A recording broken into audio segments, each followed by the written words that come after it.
A Werewolf Shifter Romance, written by Amelia Hart. Chapter 1. Songs for the Lost. The cabin stands at the edge of everything. Behind it, the forest stretches dark and ancient, trees so thick their branches weave together overhead, blocking out the sky. Before it, the meadow slopes gently down toward the village that wants nothing to do with its inhabitants. Astrid has lived in this liminal space for so long, she sometimes forgets what it felt like to belong anywhere else. The morning mist clings to the ground as she steps outside, basket tucked under her arm. Her breath creates small clouds in the cold air. 24 winters have taught her body to move quietly through the world, to take up as little space as possible. Her hair, dark brown and perpetually tangled, falls past her waist in waves she rarely bothers to tame. The wool dress she wears has been mended so many times, the original fabric is hard to distinguish from the patches. They appear before she reaches the tree line. 3 small shapes, translucent as morning fog, padding toward her with silent steps that leave no marks in the dew-covered grass. The spectral pups circle her legs, their ghostly forms passing through the fabric of her dress without resistance. She feels them anyway, a coldness that has nothing to do with the autumn air. "Good morning," she whispers, crouching down to extend her hand. The largest pup, the one with a distinctive scar across its ethereal muzzle, presses its nose to her palm. The sensation is strange. Not quite touch, but not quite nothing either, like pressing your hand against ice-cold glass. The pups have followed her for nearly a month now. At first, she thought they would fade as the others always did, drifting away once she sang the old songs her grandmother taught her. But these 3 remain, growing more solid with each passing day, more desperate. Their silent howls wake her in the night, though Thyra never stirs. Astrid moves through the forest with practiced steps, gathering the mushrooms and herbs that grow in the shadowed places. The spectral pups follow close, occasionally darting ahead to investigate a scent only they can perceive. She hums softly as she works, an old melody in a language she doesn't fully understand. The words were passed down from her grandmother, who learned them from her grandmother before her. Songs for the dead, for the lost, for the souls caught between one world and the next. The gift came to her young, 5 years old, playing near the stream while her mother washed clothes, and she'd seen an old gray wolf sitting on the opposite bank. She'd laughed and called to it, waving her small hand. The wolf had tilted its head, ears pricking forward, and her mother had grabbed her roughly, demanding to know what she was doing. "The wolf," Astrid had said, pointing. "The pretty gray wolf." There had been no wolf, not one that anyone else could see. The pack elders had been summoned. Tests were performed.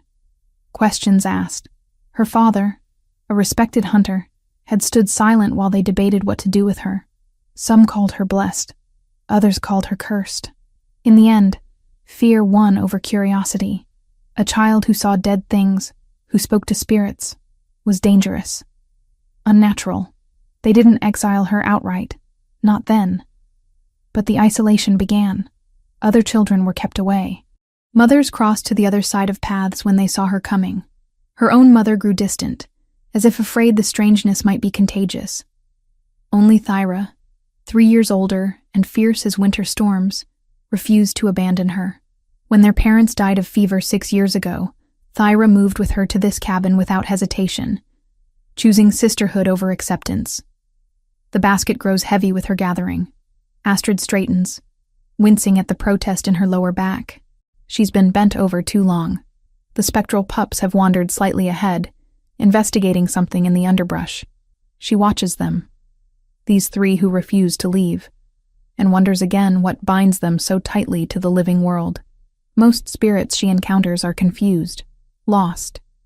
They drift until someone like her helps them find their way forward. But these 3 are different. They're searching for something specific. She can feel it in the way they watch her, in the urgency of their movements. They want her to understand something, but the message remains frustratingly unclear. "What do you need?" she asks them softly. The largest pup looks back at her, eyes glowing faintly amber even in death. "I'm trying to hear you." "I am." The forest gives no answers, only the whisper of wind through pine needles. By midday, she returns to find Thyra chopping wood behind the cabin. Her sister is everything Astrid is not. Tall, strong, with hair like burnished copper that catches the sunlight. Thyra's hands are calloused and capable, her movements efficient and sure. Where Astrid learned to make herself small, Thyra learned to make herself formidable. Good haul?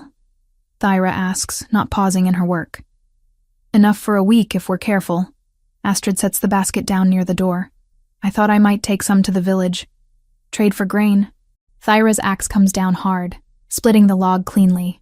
You sure that's wise? We need the grain. I can go. You always go. Astrid picks at a loose thread on her sleeve. People should remember I exist. That I'm not just some ghost story they tell their children. Thyra finally stops, turning to face her fully. Sweat glistens on her brow despite the cool air. They'll never see you as anything but strange, Astrid. You know this. I know.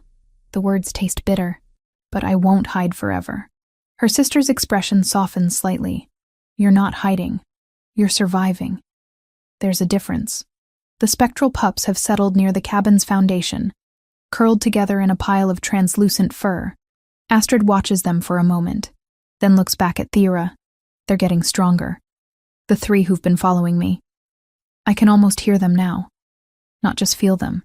That's happened before? Not like this. Astrid wraps her arms around herself. Something's different about them. Something's coming, Thyra. I can feel it. Then maybe you shouldn't go to the village. Or maybe that's exactly why I should. Astrid manages a small smile. Whatever's coming will find us either way. At least if I go to the village, we'll have grain for it. Thyra shakes her head but doesn't argue further. They both know that once Astrid has made a decision, no amount of sense will change her mind. The village market sits in the center of a collection of timber buildings, smoke rising from cooking fires and forge alike. Astrid arrives in the afternoon when the trading is busiest. She keeps her head down, basket clutched tight, and makes her way to old Marin's stall. The woman has always been willing to trade, if not friendly. The spectral pups follow at her heels, visible only to her. She's learned to ignore them in public, to pretend she walks alone. But their presence is a comfort, however strange that might be. Astrid. Marin's greeting is neutral, neither warm nor cold. What do you have? Nightshade root, properly dried. Yarrow, some winter mushrooms. Astrid begins laying out her goods. I hope to trade for grain. Marin examines each item carefully, her weathered fingers gentle despite their roughness. She nods slowly. Fair enough. The usual amount? If you can spare it. They complete the exchange in silence. Astrid is tucking the small sack of grain into her basket when she feels them. The spectral pups pressing close against her legs, their coldness seeping through her dress. They're agitated, more solid than she's ever felt them. One of them, the smallest, begins to whimper. The sound is barely there, more a sensation than actual noise, but it cuts through her awareness like a blade. Without thinking, she starts to hum. The old song rises from her throat, soft and low, the melody winding through the market's ambient noise. The pups respond immediately, their forms flickering, the whimpering fading to something calmer. What are you doing? A man's voice, sharp and accusatory. Astrid's eyes snap open. She hadn't realized they'd closed. A crowd has formed around her, faces twisted with suspicion and disgust. The man who spoke is Rolf, a hunter whose wife died in childbirth last spring. He's been bitter ever since, looking for someone to blame for all the world's cruelties. Nothing, Astrid says quickly, straightening. I was just singing to the air? Another voice, a woman this time. Just talking to things that aren't there? The spectral pups have moved defensively around her, though none of these people can see them. Astrid forces herself to remain still, to keep her breathing steady. I wasn't bothering anyone. You're always bothering everyone. Rolf steps closer, and the crowd shifts with him. A single organism of shared resentment, walking around with your eyes half closed, muttering your strange words. You bring bad fortune wherever you go. That's not true. My wife died after you came to the market. Rolf's hand moves to the knife at his belt, not drawing it, but making its presence known. 3 cows went dry the week after. Jonas's boy broke his leg. Every time you come here, something bad follows. Coincidence? Astrid manages, though her voice wavers. The spectral pups are pressing so close now their coldness makes her shiver visibly. I've done nothing to any of you. You exist. The words come from somewhere in the crowd, anonymous and cruel. That's harm enough. Old Marin has disappeared into her stall, unwilling to be associated with the confrontation. Astrid clutches her basket, mind racing. The market square has transformed from a place of commerce into a trap, the crowd tightening around her with each passing moment. You should leave, Rolf says, his hand still on his knife. The village doesn't want you here. It never has. I'm going. Astrid takes a step backward, and the crowd shifts to block her path. Her heart hammers against her ribs. Please, I'm leaving. Not fast enough. The first stone strikes her shoulder. It's small, barely larger than a pebble, but the impact sends a clear message. Another follows, then another. The crowd has found its courage in numbers, in shared righteousness. Astrid raises her arms to protect her face, the basket falling from her grip. The grain spills across the dirt. Then Thyra is there, moving through the crowd like a wolf through sheep. She doesn't speak, doesn't threaten, simply places herself between Astrid and the nearest attacker. Her presence alone is enough to make several people step back. Thyra learned young how to make herself intimidating, how to use size and silence as weapons. Touch her again, Thyra says quietly, her voice carrying across the suddenly silent square, and you'll discover exactly how much bad fortune one person can bring. Rolf hasn't moved, but his hand has tightened on his knife. You can't protect her forever. Watch me. The standoff holds for several long heartbeats. Then a new voice cuts through the tension, one carrying the weight of authority. What's happening here? Halvard, the pack's leader, steps into the square. He's a man of 50 winters, graying but still powerful, still commanding. The crowd parts for him instinctively. His gaze sweeps across the scene. The spilled grain, Astrid's defensive posture, Thyra's protective stance, and his expression hardens. She was singing, Rolf says quickly. Singing to spirits, bringing curses. Halvard looks at Astrid, and she sees calculation in his eyes. Not cruelty exactly, but pragmatism. She's a problem, one that's been simmering for years, and problems have a way of needing solutions. Is this true? He asks. I was humming, Astrid says. Just a song. Nothing more. To what? Halvard presses. What do you see that we cannot? The square is absolutely silent now. Even the wind seems to hold its breath. Astrid knows she should lie, should deny everything, but exhaustion and defiance war within her chest. She's so tired of hiding. The dead, she says clearly. I see the dead who haven't found peace. I always have. The reaction is immediate. Gasps, angry muttering, hands moving in warding gestures. Halvard's expression doesn't change, but something shifts behind his eyes. Decision made. Astrid of no pack, he says formally. You are no longer welcome within the village bounds. If you return, you will be treated as a threat and dealt with accordingly. The words land like blows. Banishment.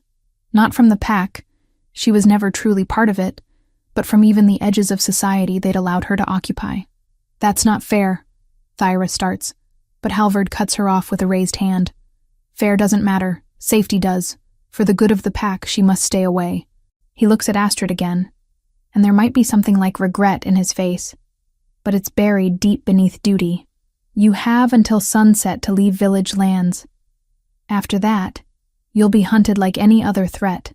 Thyra grabs Astrid's arm and pulls her away before she can respond. They walk quickly through the parting crowd, leaving the spilled grain behind. No one stops them. No one speaks. They're already ghosts in the eyes of the village. Barely there. Easy to forget. The spectral pups follow, their forms flickering with agitation. The walk back to the cabin passes in silence. Astrid's shoulder throbs where the stone struck, but the physical pain is nothing compared to the hollow ache in her chest. She knew the village hated her, feared her, but having it spoken aloud makes it real in a way it wasn't before. We'll be fine, Thyra says once they're inside, door barred behind them. We've managed on our own before. We'll manage again. Astrid nods but doesn't trust herself to speak. She sinks onto the rough bench near the hearth, watching the fire's glow paint shadows on the walls. The spectral pups have arranged themselves around the room, their presence more pronounced than ever. They're watching her with those amber ghost eyes, and she realizes they're afraid. "What is it?" she whispers to them. "What are you trying to tell me?" The largest pup moves closer, pressing its cold nose to her hand. An image flashes through her mind, brief and incomplete. Fire, screaming, small bodies running through smoke. Then nothing, just the cabin's familiar interior and her own thundering heart. "Astrid?" Thyra's voice pulls her back. "What just happened?" "I don't know." She looks down at the pup, who gazes back with desperate intensity. "But something's coming. Something that scared them when they were alive. And I think whatever it is, it's almost here." That night, sleep refuses to come. Astrid lies on her narrow bed, listening to Thyra's breathing from the other room, and watches the spectral pups pace restlessly near the door. They never settle, never calm, their ghost forms flickering in and out of visibility. Outside, the forest is alive with night sounds, owl calls and small creature movements, the whisper of wind through branches, normal sounds, familiar sounds. But tonight, they feel different, charged with anticipation. The air itself seems to hold its breath, waiting for something to begin. The largest pup stops its pacing and looks directly at her. Their eyes meet across the dim room, and Astrid feels it again. That desperate need to communicate, to warn, to prepare her for what's coming. The pup's mouth opens in a silent howl, and the sound that doesn't exist still somehow tears through her awareness. Tomorrow, it seems to say. Tomorrow, everything changes. Astrid pulls her thin blanket tighter and watches the pups continue their restless vigil. Whatever storm is approaching, whatever destiny these three spirits have been trying to lead her toward, she'll face it. She has no choice. The dead have claimed her attention, and the dead are never wrong. Chapter 2. The King's Shadow. 3 days pass before the Alpha King arrives. Word reaches the cabin through a traveling peddler who stops at their door, willing to trade news for dried herbs. Halvard has summoned him, the peddler explains, due to unrest in the pack's leadership, challenges to authority, whispers of weakness. Astrid listens from the doorway, while Thyra completes the transaction. The spectral pups have grown increasingly restless, pacing the cabin's perimeter day and night. They sense something approaching, and now she understands what. An Alpha King, Thyra mutters after the peddler leaves, as if Halvard wasn't trouble aplenty on his own. Maybe it's good. Astrid watches the three pups circle each other near the hearth. Maybe someone with real authority will see reason, or maybe he'll be worse. Thyra begins sharpening her hunting knife, the scrape of metal against stone filling the silence. Kings don't get their positions by being reasonable. The next morning, Astrid ventures into the forest despite Thyra's protests. They need food, need herbs, and hiding in the cabin won't change what's coming. The spectral pups follow closer than usual, their translucent forms weaving between the trees like morning fog. She's deep in the woods, basket half full of wild roots, when she feels it. A presence, not the gentle, cold awareness of the spectral pups, but something warm and alive and powerful. Her wolf instincts, dormant for so long beneath her otherness, suddenly surge to awareness. There's an alpha nearby, a strong one. The spectral pups freeze, then rush toward her, pressing close against her legs. Their coldness seeps through her dress, but there's something else in their energy now. Not fear exactly, but recognition. Desperate recognition. Astrid drops to her knees, hands extended toward them. "What is it?" she whispers. "What do you sense?" The largest pup, the one with the scar, pushes its nose against her palm. The sensation is stronger than it's ever been, almost solid. Images flash through her mind, fragmented and unclear. A man's face, blonde hair, blue eyes like winter ice, and overwhelming grief. "Show me," she breathes, closing her eyes. "Help me understand." The old song rises from her throat unbidden, the melody her grandmother taught her weaving through the forest's ambient sounds. The spectral pups respond immediately, their forms growing more solid, more present. She can almost feel fur beneath her fingers now, almost hear their whimpers as actual sound rather than sensation. That's when he steps into the clearing. Astrid's eyes snap open. The man standing 20 paces away is tall, powerfully built, with blonde hair that falls to his shoulders, and a well-kept beard framing a face carved from stone and severity. His eyes are the blue she saw in the vision, cold and assessing. He wears leather and furs in the style of northern warriors, a silver chain bearing 3 wolf teeth visible at his throat. The Alpha King, it has to be. The sheer weight of his presence makes her wolf want to bare its throat in submission. "What are you doing?" His voice carries absolute authority, the kind that expects obedience without question. Astrid scrambles to her feet, basket forgotten. The spectral pups remain pressed against her legs, invisible to him, but solid to her. "I was just gathering herbs. I didn't mean to intrude on—" "You were singing." He takes a step closer, and she feels the movement like a physical thing. To what? Nothing. No one. The lie tastes bitter. Just a song. His eyes narrow, and she realizes he doesn't believe her. Worse, he's looking at her with an intensity that makes her skin prickle with awareness. Not attraction, she tells herself. Just the natural response to an apex predator's focus. "You're the one from the village," he says. "The Omega who sees spirits." "I'm no one." Astrid takes a step backward and the pups move with her. "I was leaving. I won't bother you." "Stay where you are." The command in his voice roots her in place before conscious thought can intervene. He moves closer, circling slightly, studying her like she's a puzzle he needs to solve. The 3 spectral pups watch him with desperate intensity, whining soundlessly. "What's your name?" he asks. "Astrid." "And you see the dead, Astrid? There's no point in lying now." "Yes." He stops directly in front of her, close enough that she can smell pine and leather, and something wild beneath. His height forces her to tilt her head back to meet his eyes. "Show me. I can't just—" "Show me." His hand reaches out, and before she can pull away, his fingers close around her wrist. The contact sends a shock through her entire body, and for one impossible moment, the world tilts sideways. The spectral pups become visible, not fully solid, but there, translucent forms outlined in silver light. The Alpha King sees them. She knows he sees them because his entire body goes rigid, his grip on her wrist tightening almost painfully. Then the connection breaks. He releases her and steps back, hand falling to the knife at his belt. The pups have vanished from his sight again, but the shock on his face remains. "What did you do?" His voice has gone dangerous, the kind of quiet that precedes violence. "Nothing. I didn't—" Astrid stumbles over her words, heart hammering. "You touched me. Sometimes that lets others see what I see, but it never lasts. I swear I didn't do anything to you."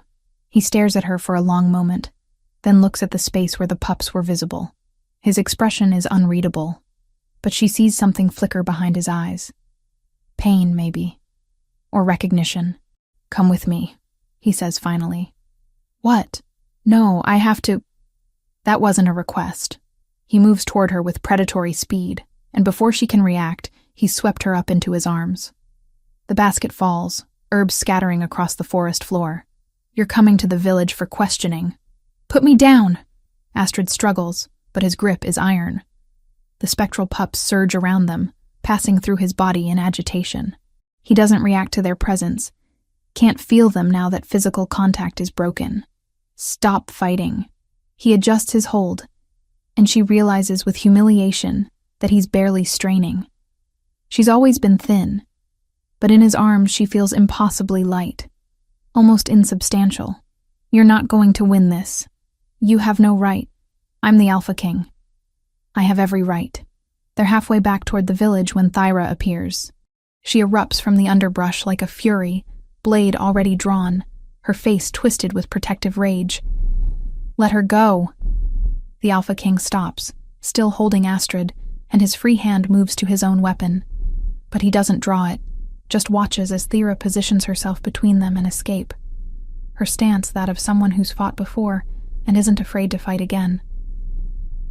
You must be the sister, he says calmly. Put her down. Thyra's knuckles are white around her blade's handle. Now. Or what? You'll attack an Alpha King? There's no mockery in his voice, just curiosity. That's a death sentence in every territory. I don't care. Something shifts in his expression. Respect, perhaps. Or recognition of something he understands. Your loyalty is noted. But your sister isn't being harmed. I'm taking her for questioning. Nothing more. I don't believe you. Your belief is irrelevant. He starts walking again, carrying Astrid past Thyra. Follow if you wish. But don't threaten me again. Thyra hesitates only a moment before moving to follow. Blade still drawn. The spectral pups trail behind them all, their agitation growing with each step toward the village. Halvard is waiting in the village square with several pack members when they arrive. His expression shifts from surprise to calculation when he sees the Alpha King carrying Astrid. My lord, Halvard says, bowing slightly. I see you've encountered our local problem. Problem? The Alpha King sets Astrid down but keeps a hand on her shoulder, preventing escape. Explain. This one claims to see spirits, speaks to the dead. Halvard's voice carries clearly across the gathering crowd. She's been disturbing the peace, causing fear among the pack members. We've only just banished her from village lands. For what crime? Witchcraft? Madness? Halvard waves dismissively. Take your pick. The Alpha King's hand tightens slightly on Astrid's shoulder.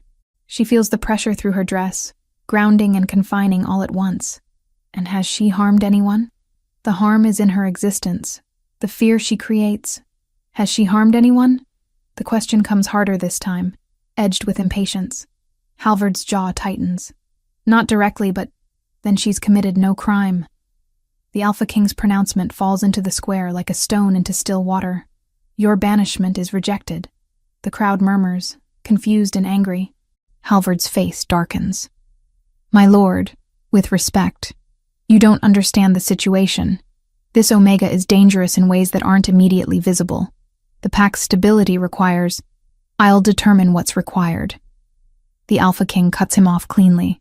This Omega is coming with me to my fortress for further investigation. If she truly has abilities beyond the normal, I'll assess them personally. That's not necessary. Astrid finds her voice finally. I'll just leave the territory entirely. You don't need to. Silence. His hand moves from her shoulder to her upper arm, fingers closing around it easily. You'll come with me. You'll answer my questions. And if you're truly what you claim, you'll prove it. Thyra pushes through the crowd, still armed. She goes nowhere without me.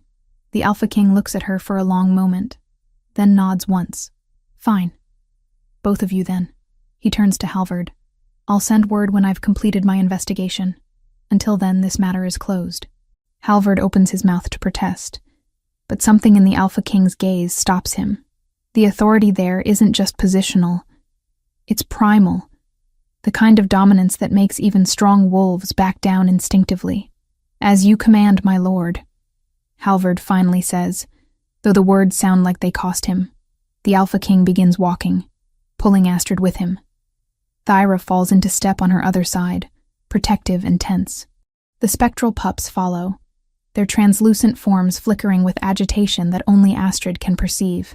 As they leave the village behind, heading toward the dark line of forest that conceals the Alpha King's fortress, Astrid feels the largest pup press close against her free side. The sensation that flows through her is clearer than ever before. This man, the pup seems to communicate. This man is why we've been waiting. This man is who we've been trying to reach all along. Astrid looks up at the Alpha King's profile, severe and unreadable, and wonders what connection he could possibly have to 3 spectral pups who died long before she ever saw them. What tragedy links him to these desperate spirits who won't rest? She doesn't know yet, but as they disappear into the trees, surrounded by guards who materialized from the shadows, she knows with absolute certainty that she's about to find out. Chapter 3. Ghosts in Stone. The fortress rises from the mountainside like a sleeping giant carved from gray stone. Astrid catches her first glimpse of it through the trees as they climb the winding path, and her breath catches. She'd imagined something crude, perhaps, a warrior's stronghold built for function over beauty. But this structure commands respect with its sheer presence. Towers reach toward the sky, walls thick as 3 men standing side by side, and everywhere the marks of ancient craftsmanship. This isn't just a fortress. It's a statement of power that has endured generations. The spectral pups press close to her legs as they pass through the massive iron gates. Their agitation has grown with each step up the mountain, their translucent forms flickering more rapidly. They sense something here, something that calls to whatever remains of their consciousness. Impressive, isn't it? The Alpha King's voice cuts through her thoughts. He still walks ahead, leading them through the courtyard where guards bow as he passes. My grandfather built the foundations. My father expanded the walls. I've done my part to maintain what they left behind. Astrid doesn't respond. Speaking to him feels dangerous, like stepping too close to a cliff's edge. Thyra walks on her other side, eyes constantly scanning for threats, hand never far from her blade, despite the futility of such a gesture in a fortress full of the Alpha King's warriors. They enter through heavy oak doors into a great hall that takes Astrid's breath away. The ceiling arches high overhead, supported by carved pillars that depict wolves in various stages of transformation. Tapestries cover the stone walls, rich colors somehow both warlike and beautiful. A fire roars in the hearth large enough to stand inside, its warmth a sharp contrast to the mountain cold. This way. The Alpha King gestures toward a staircase carved into the wall itself. They climb, passing several levels, until they reach the towers. Here the corridors narrow, the stone darker, more intimate. He stops at a door and pushes it open. You'll stay here. Both of you. The room beyond is sparse but clean. 2 narrow beds, a washstand, a single window that looks out over the forest they just left behind. Not a prison cell, but not far from it either. You're locking us in? Thyra's hand moves to her blade. The door has no lock. The Alpha King's gaze shifts to her, patient but firm. You're not prisoners, but you're not free to leave either. Not until I understand what's happening here. And if we try? Thyra challenges. Then you'll discover how many guards I have stationed in this tower alone. He looks at Astrid then, and something in his expression softens almost imperceptibly. Rest. Clean yourselves. At sunset, you'll join me for dinner. Alone, he adds, looking at Thyra. Your sister and I need to speak privately, before either of them can protest. He's gone, the sound of his boots fading down the corridor. Astrid sinks onto one of the beds, exhaustion finally catching up with her. The spectral pups immediately begin pacing the room, moving through furniture and walls with equal ease. They're searching for something, their ghost forms passing through the door and returning moments later, only to begin the circuit again. What are they doing? Thyra asks, watching the space where Astrid's eyes track movement she cannot see. Looking for something. Someone. Astrid rubs her temples where a headache is building. They're more agitated here than I've ever felt them. Whatever connection they have to this place, it's strong. Connection to the Alpha King, you mean? Maybe. Astrid stands, moving to the window. Below, she can see the courtyard where warriors drill in formation, their movements precise and deadly. Or maybe to someone who was here once. I don't know yet. Thyra sits on the other bed, beginning to sharpen her blade despite having done so that morning. The familiar rasp of metal on stone fills the silence between them. We could leave, she says finally. Tonight, slip out while they're sleeping. And go where? We're banned from the village. We have no pack, no territory. Astrid shakes her head. Besides, the pups led me here for a reason. I need to understand why. The pups aren't your responsibility. They are, though. Astrid turns from the window. That's what being a soul guide means. The dead who can't rest are always my responsibility, whether I want them or not. Thyra's expression softens slightly. Sometimes I forget you didn't choose this. Neither did you. But you stayed anyway. You're my sister. Where else would I go? The words settle between them, warm and solid. Whatever else happens in this fortress, at least Astrid knows she's not alone. Sunset comes quickly in the mountains. Shadows grow long across the stone floors, and torches are lit throughout the corridors. A servant, A young woman with nervous eyes comes to collect Astrid and lead her down to dinner. Thyra watches her go with clear reluctance, but even she knows better than to defy a direct order from the Alpha King. The dining hall is smaller than the Great Hall, more intimate, a table set for two, firelight casting dancing shadows on the walls. The Alpha King stands near the hearth, still wearing his leather and furs, but he's removed his weapons. A gesture of peace, perhaps, or simply practicality for a meal. Sit. He gestures to a chair. You must be hungry.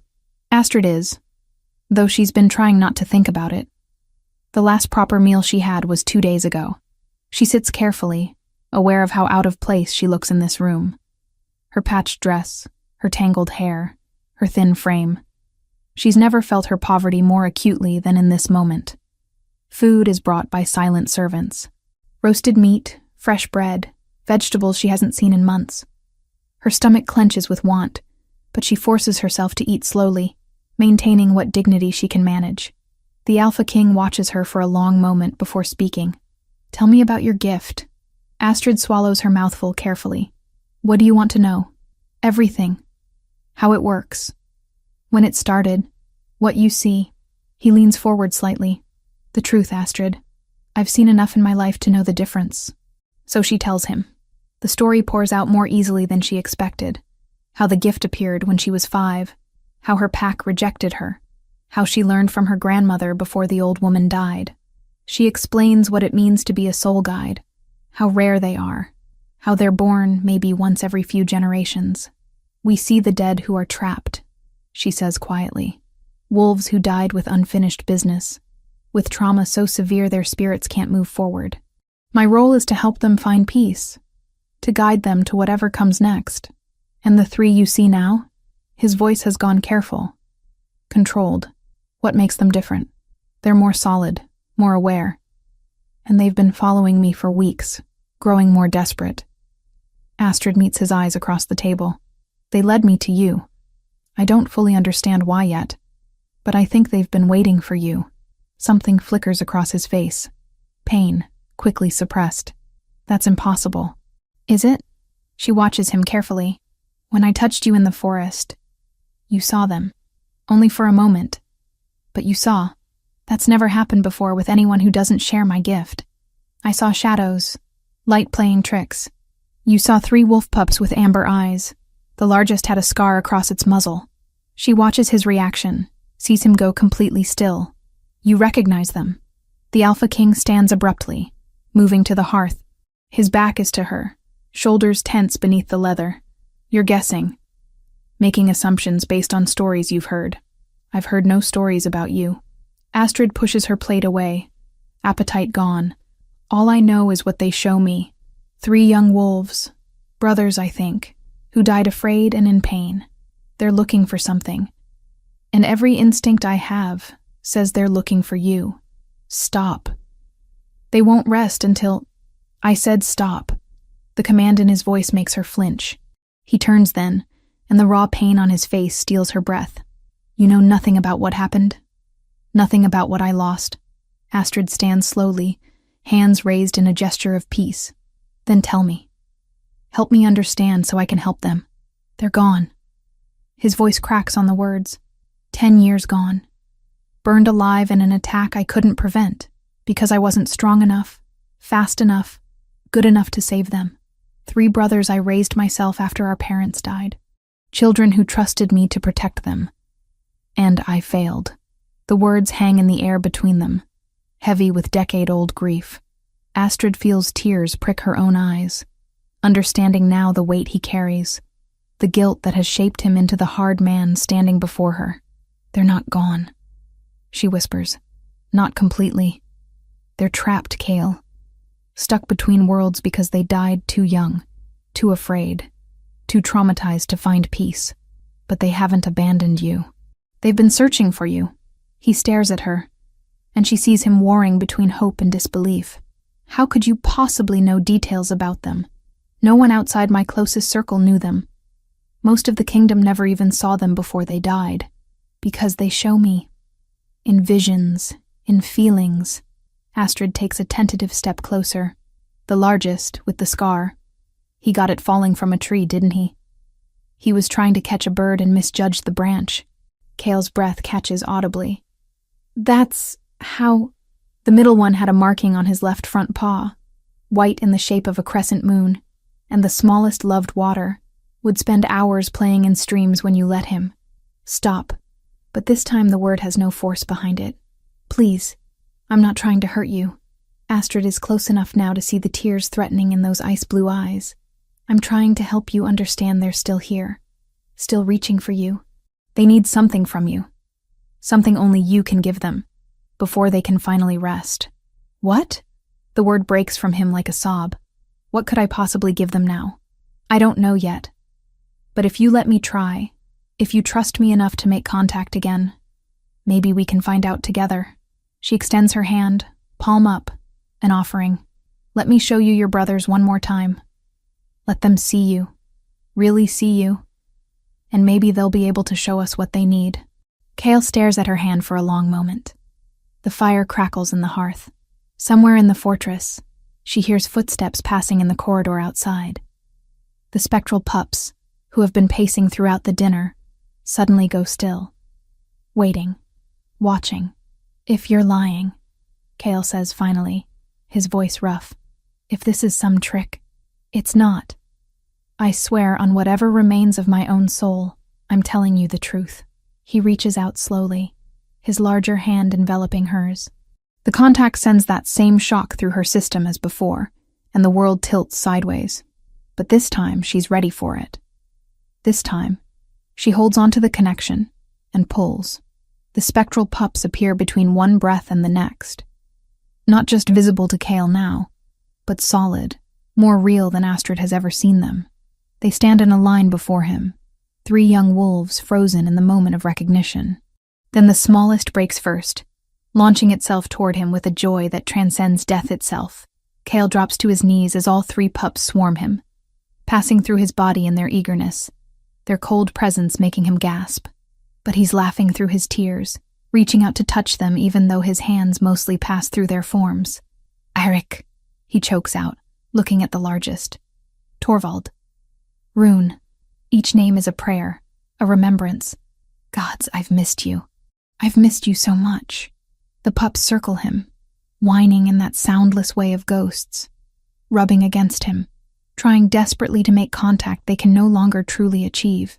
Astrid maintains the connection, feeling the drain of it in her bones. But she doesn't let go. Not yet. This moment, this reunion, is too important. But she can't hold it forever. Already her vision is starting to darken at the edges, her breathing growing labored. The effort of keeping the veil thin enough for both Kale and the pups to interact is more than she's ever attempted. I have to let go, she manages. It's too much. I'm sorry. Kale looks up at her, and understanding crosses his face. He releases her hand immediately, and the connection breaks. The pups fade from his vision, though Astrid can still see them. They cluster around where Kale kneels, their ghost forms pressing close to him, even though he can no longer see them. She sways on her feet, and suddenly Kyle is there, catching her before she falls. Easy. I've got you. I'm fine. But she's not, and they both know it. That level of communion took more from her than she wants to admit. He helps her back to her chair, then brings her water. His hands are shaking, she notices. The unshakable Alpha King is trembling like a leaf in wind. They're really here, he says, more to himself than to her. All this time. They've been here. They've been looking for you. Astrid sips the water, grateful for it. They need something from you before they can move on. I just don't know what yet. Kale sits heavily in his own chair, scrubbing his hands over his face. When he looks at her again, something has changed in his expression. The skepticism is gone, replaced by something raw and desperate. Can you do it again? Let me see them? Not tonight. Maybe not for several days. She sees his disappointment and hurries to explain. That kind of connection, maintaining it long enough for real interaction, it drains me. I need time to recover. But you can do it again? Eventually? Yes. And maybe, with time and practice, I can figure out what they need. What they're trying to tell us. She meets his gaze steadily. If you're willing to work with me, to trust me. Kale is quiet for a long moment, studying her face as if seeing her for the first time. You're telling the truth about all of it. The gift, the souls, everything. I am. Then I'll protect you. The declaration is firm, final. Whatever you need, whatever it takes to help them find peace, I'll provide it. My fortress, my resources, my own life if necessary. Just help me set my brothers free. Astrid nods, feeling the weight of that promise settle over her. She's been rejected, feared, and cast out her entire life. But here, in this moment, the most powerful alpha in the kingdom has just sworn to protect her. Not because he wants to use her gift for himself, but because she's offering to help those he loved and lost. Thank you, she whispers. They sit in the firelight, the remains of dinner cooling between them, and speak late into the night. Kyle tells her about his brothers, who they were, what they loved, how they died. She listens and learns, storing away every detail that might help her understand what the spectral pups need. And in the corner of the room, visible only to her, 3 young spirits finally rest quietly, as if sensing that hope has been kindled at last. Chapter 4. Blood and Communion. 3 days pass before Astrid feels strong enough to attempt another connection. She spends the time resting, eating the rich food Kale's servants bring, and slowly regaining color in her cheeks. Thera hovers protectively, suspicious of every kindness shown, but even she can't deny that Astrid is being treated better here than she ever was in their own pack's territory. The spectral pups never leave Astrid's side. They've grown calmer since that first night with Kale, as if his acknowledgement of their existence brought them some measure of peace, but there's still urgency in their movements, still something unfinished that keeps them tethered to this world. On the 4th morning, Kale comes to her door himself, rather than sending a servant. He looks tired, shadows beneath those ice-blue eyes that suggest he hasn't been sleeping well. Can we try again? He asks, without preamble. I need to see them. I need to understand what they want. Astrid nods, rising from where she'd been sitting by the window. Thera makes a sound of protest, but Astrid silences her with a look. This is why we're here. This is what needs to happen. They go to Kale's private chambers, a large room dominated by a massive bed carved from dark wood. The walls are hung with weapons and pelts, masculine and severe. A fire burns in the hearth, warming the stone space against the mountain cold. What do I need to do? Kyle asks, and there's a vulnerability in his voice she hasn't heard before. The Alpha King stripped down to just a man desperate to speak with his lost brothers. Sit on the floor near the hearth, Astrid instructs, moving to join him. The spectral pups immediately position themselves around them, their translucent forms flickering with anticipation. This will work better if we're both grounded, both open to what's between worlds. Kyle lowers himself to the fur rug spread before the fire, his movements careful. He's wearing simpler clothes today, leather breeches and a loose linen shirt, his weapons set aside. When Astrid settles across from him, their knees almost touching, she sees his hands tremble slightly. Give me your hands, she says softly. Both of them, and close your eyes. His hands are large and calloused, marked with old scars from battles fought and won. They engulf hers completely, warm and solid.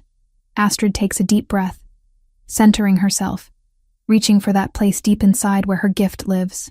Clear your mind, she whispers. Think of nothing but your brothers.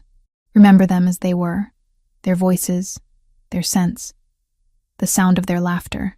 Hold those memories close and let everything else fall away. Kale's breathing deepens, slows. She feels the tension leave his shoulders, feels him opening himself to the possibility of connection. The spectral pups move closer, their cold presence making the air around them drop several degrees. Astrid begins to sing. The words are old, passed down through generations of soul guides, a language that predates the kingdoms and speaks directly to the barrier between life and death. Her grandmother used to say the song was older than wolves themselves, given by the first spirits to help their living kin find peace. The melody rises and falls, weaving through the chamber like visible thread. Power builds between her and Kyle, flowing through their joined hands, creating a bridge between worlds. She feels the familiar drain beginning, her energy flowing outward to maintain the connection. But she pushes through it. The spectral pups solidify, not just translucent anymore, but real, present, as close to alive as death will allow. Their amber eyes glow brighter, their forms taking on texture and weight. Astrid sees Kale's eyes snap open, sees the moment he perceives them fully. Gods, he breathes, his voice breaking. You're here. You're really here. The largest pup, Eric, approaches first. His ghost form is more solid than the others, the scar across his muzzle clearly visible now. He sniffs at Kale's face, his muzzle passing partially through flesh and bone. The sensation must be strange, uncomfortable, but Kale doesn't pull away. I'm so sorry, Kale chokes out. I should have protected you. I should have been there. I'm so sorry. Torvald, the middle brother with the crescent moon marking on his paw, pushes forward next. His tail wags frantically, a motion that would be joyful if not for the translucence of his form. He tries to lick Kale's face, his tongue creating cold spots where it makes contact. Then Rune, the smallest, the one who loved water. He's more hesitant than his brothers, hanging back slightly. Kyle notices and extends a hand toward him, palm up, inviting. It's all right, little one. I'm here. I'm finally here. Rune launches himself forward, all hesitation forgotten. He climbs onto Kale's lap, or tries to, his form partially sinking through solid flesh. The cold makes Kale gasp, but he doesn't move, just wraps his arms around the space where his youngest brother exists. All three pups swarm him then, trying desperately to make contact, to communicate years of waiting and longing and unfinished business. They pass through his body over and over, their cold presence making him shiver violently, but still he doesn't pull away. Tears stream down his face openly, and he's speaking to them in a stream of consciousness, apologies and memories and love flowing freely. Astrid maintains the connection, holding the veil thin, but the effort is immense. She can feel warmth trickling from her nose, knows without looking that she's bleeding. Her vision is starting to blur at the edges, darkness creeping in. Kyle, she manages, her voice weak. I can't hold it much longer. He looks at her then, really sees her, and his expression shifts to alarm. Your nose. You're bleeding. I know. It's the price. Black spots dance across her vision. I have to let go soon or... Her words cut off as her strength fails. The connection wavers, and she feels herself tilting sideways. Kyle releases his brothers, reaches across the space between them, and catches her before she hits the floor. The moment he breaks contact with her hands, the spectral pups fade from his sight. Astrid! His voice sounds distant, echoing. Astrid, stay with me. She tries to respond, but consciousness is slipping away like water through her fingers. The last thing she's aware of is being lifted, Kale's arms solid and warm around her, his voice calling for help. When awareness returns, it comes slowly. Soft bedding beneath her, the crackle of a fire nearby. Hushed voices speaking in low tones. Astrid's entire body aches, hollowed out and weak. Opening her eyes feels like lifting stones. Finally, Thyra's face appears above her, relief and anger warring in her expression. You've been unconscious for 8 hours. I told you that connecting was too much, too soon. Worth it. Astrid croaks, her throat dry. Did it work? If by work you mean nearly killing yourself, yes, it worked beautifully. Thyra helps her sit up, pressing a cup of water to her lips. Drink, slowly. The water is cold and perfect. Astrid drains the cup, then looks around. She's in Kale's chamber, she realizes, lying in his massive bed. The Alpha King himself sits near the hearth, elbows on knees, head in hands. The spectral pups are arranged around him in a protective circle, their translucent forms calm for the first time since she met them. How long can you keep doing this? Kyle asks without looking up. How many times before it kills you? I don't know, Astrid admits. I've never tried to maintain a connection that strong before. Most spirits need far less to communicate, but my brothers need more. They were young when they died, traumatized. The bond between you was powerful. She shifts on the bed, wincing at the protest of her muscles. It takes more energy to bridge that kind of connection. Kyle finally looks at her, and the raw emotion on his face makes her breath catch. I saw them. Really saw them. They're waiting for something. Something I'm supposed to give them or do for them. But I don't know what it is. We'll figure it out. Astrid meets his gaze steadily. But I need to prepare properly. This kind of communion, it requires ritual, materials, time. I can't just keep forcing connections and hoping my body survives. What do you need? The question is immediate, decisive. Whatever it is, you'll have it. So she tells him. Ancient herbs that grow only in specific locations. Candles made from beeswax mixed with ash from sacred fires. Stones carved with symbols her grandmother taught her. The list is long and specific, but Kale listens to every word, committing it to memory. How long will it take to gather everything? He asks. Weeks, maybe. Some of these items are rare. Astrid glances at Thyra, who's watching the exchange with cautious interest. And I'll need time to recover between attempts. My body can only handle so much strain. Then take the time you need. Kyle stands, moving to the bed. He sits on its edge, close enough that she can see the individual strands of blonde in his beard, the exact shade of blue in his eyes. I've waited 10 years to see my brothers again. I can wait a few more weeks if it means doing this properly, if it means keeping you alive. The last words carry weight beyond their surface meaning. Astrid feels her cheeks warm under his gaze, feels something shift in the air between them. This isn't just about his brothers anymore, though she's not sure when the change happened. I'll send word to every territory I control. Kale continues. Any trader, any healer, any wise woman who might have access to what you need. And I'm assigning you permanent protection. He looks at Thyra. You and your sister both. No one will threaten you while you're under my roof. That's not necessary, Astrid starts. But he cuts her off with a raised hand. It is. You're helping me do something impossible. The least I can do is ensure you're safe while doing it. He stands, moves toward the door. Rest today. Tomorrow we'll begin the preparations. And Astrid? He pauses in the doorway. Thank you for giving me those moments with them. I'll never forget it. Then he's gone, leaving her with Thyra and the spectral pups. Her sister sits on the bed, studying her face with knowing eyes. He looks at you differently now. Thyra observes quietly. He's grateful, nothing more. If you believe that, you're more naive than I thought. Thyra smooths the blanket across Astrid's legs. Be careful. Gratitude can shift into other feelings quickly, and alpha kings don't do anything by halves. Astrid doesn't respond, but she thinks about Kyle's hands holding hers, the way he caught her before she fell, the tone of his voice when he thanked her. Thyra might be right. Something is growing between them. Fragile and undefined, built on shared grief and impossible communion with the dead. The spectral pups settle near the bed, their presence a cold comfort. Days pass, and true to his word, Kale mobilizes his entire network to gather what Astrid needs. Traders arrive with rare herbs. A wise woman from the Eastern Territories sends stones carved with ancient symbols. A beekeeper delivers candles made according to specifications Astrid barely remembers giving.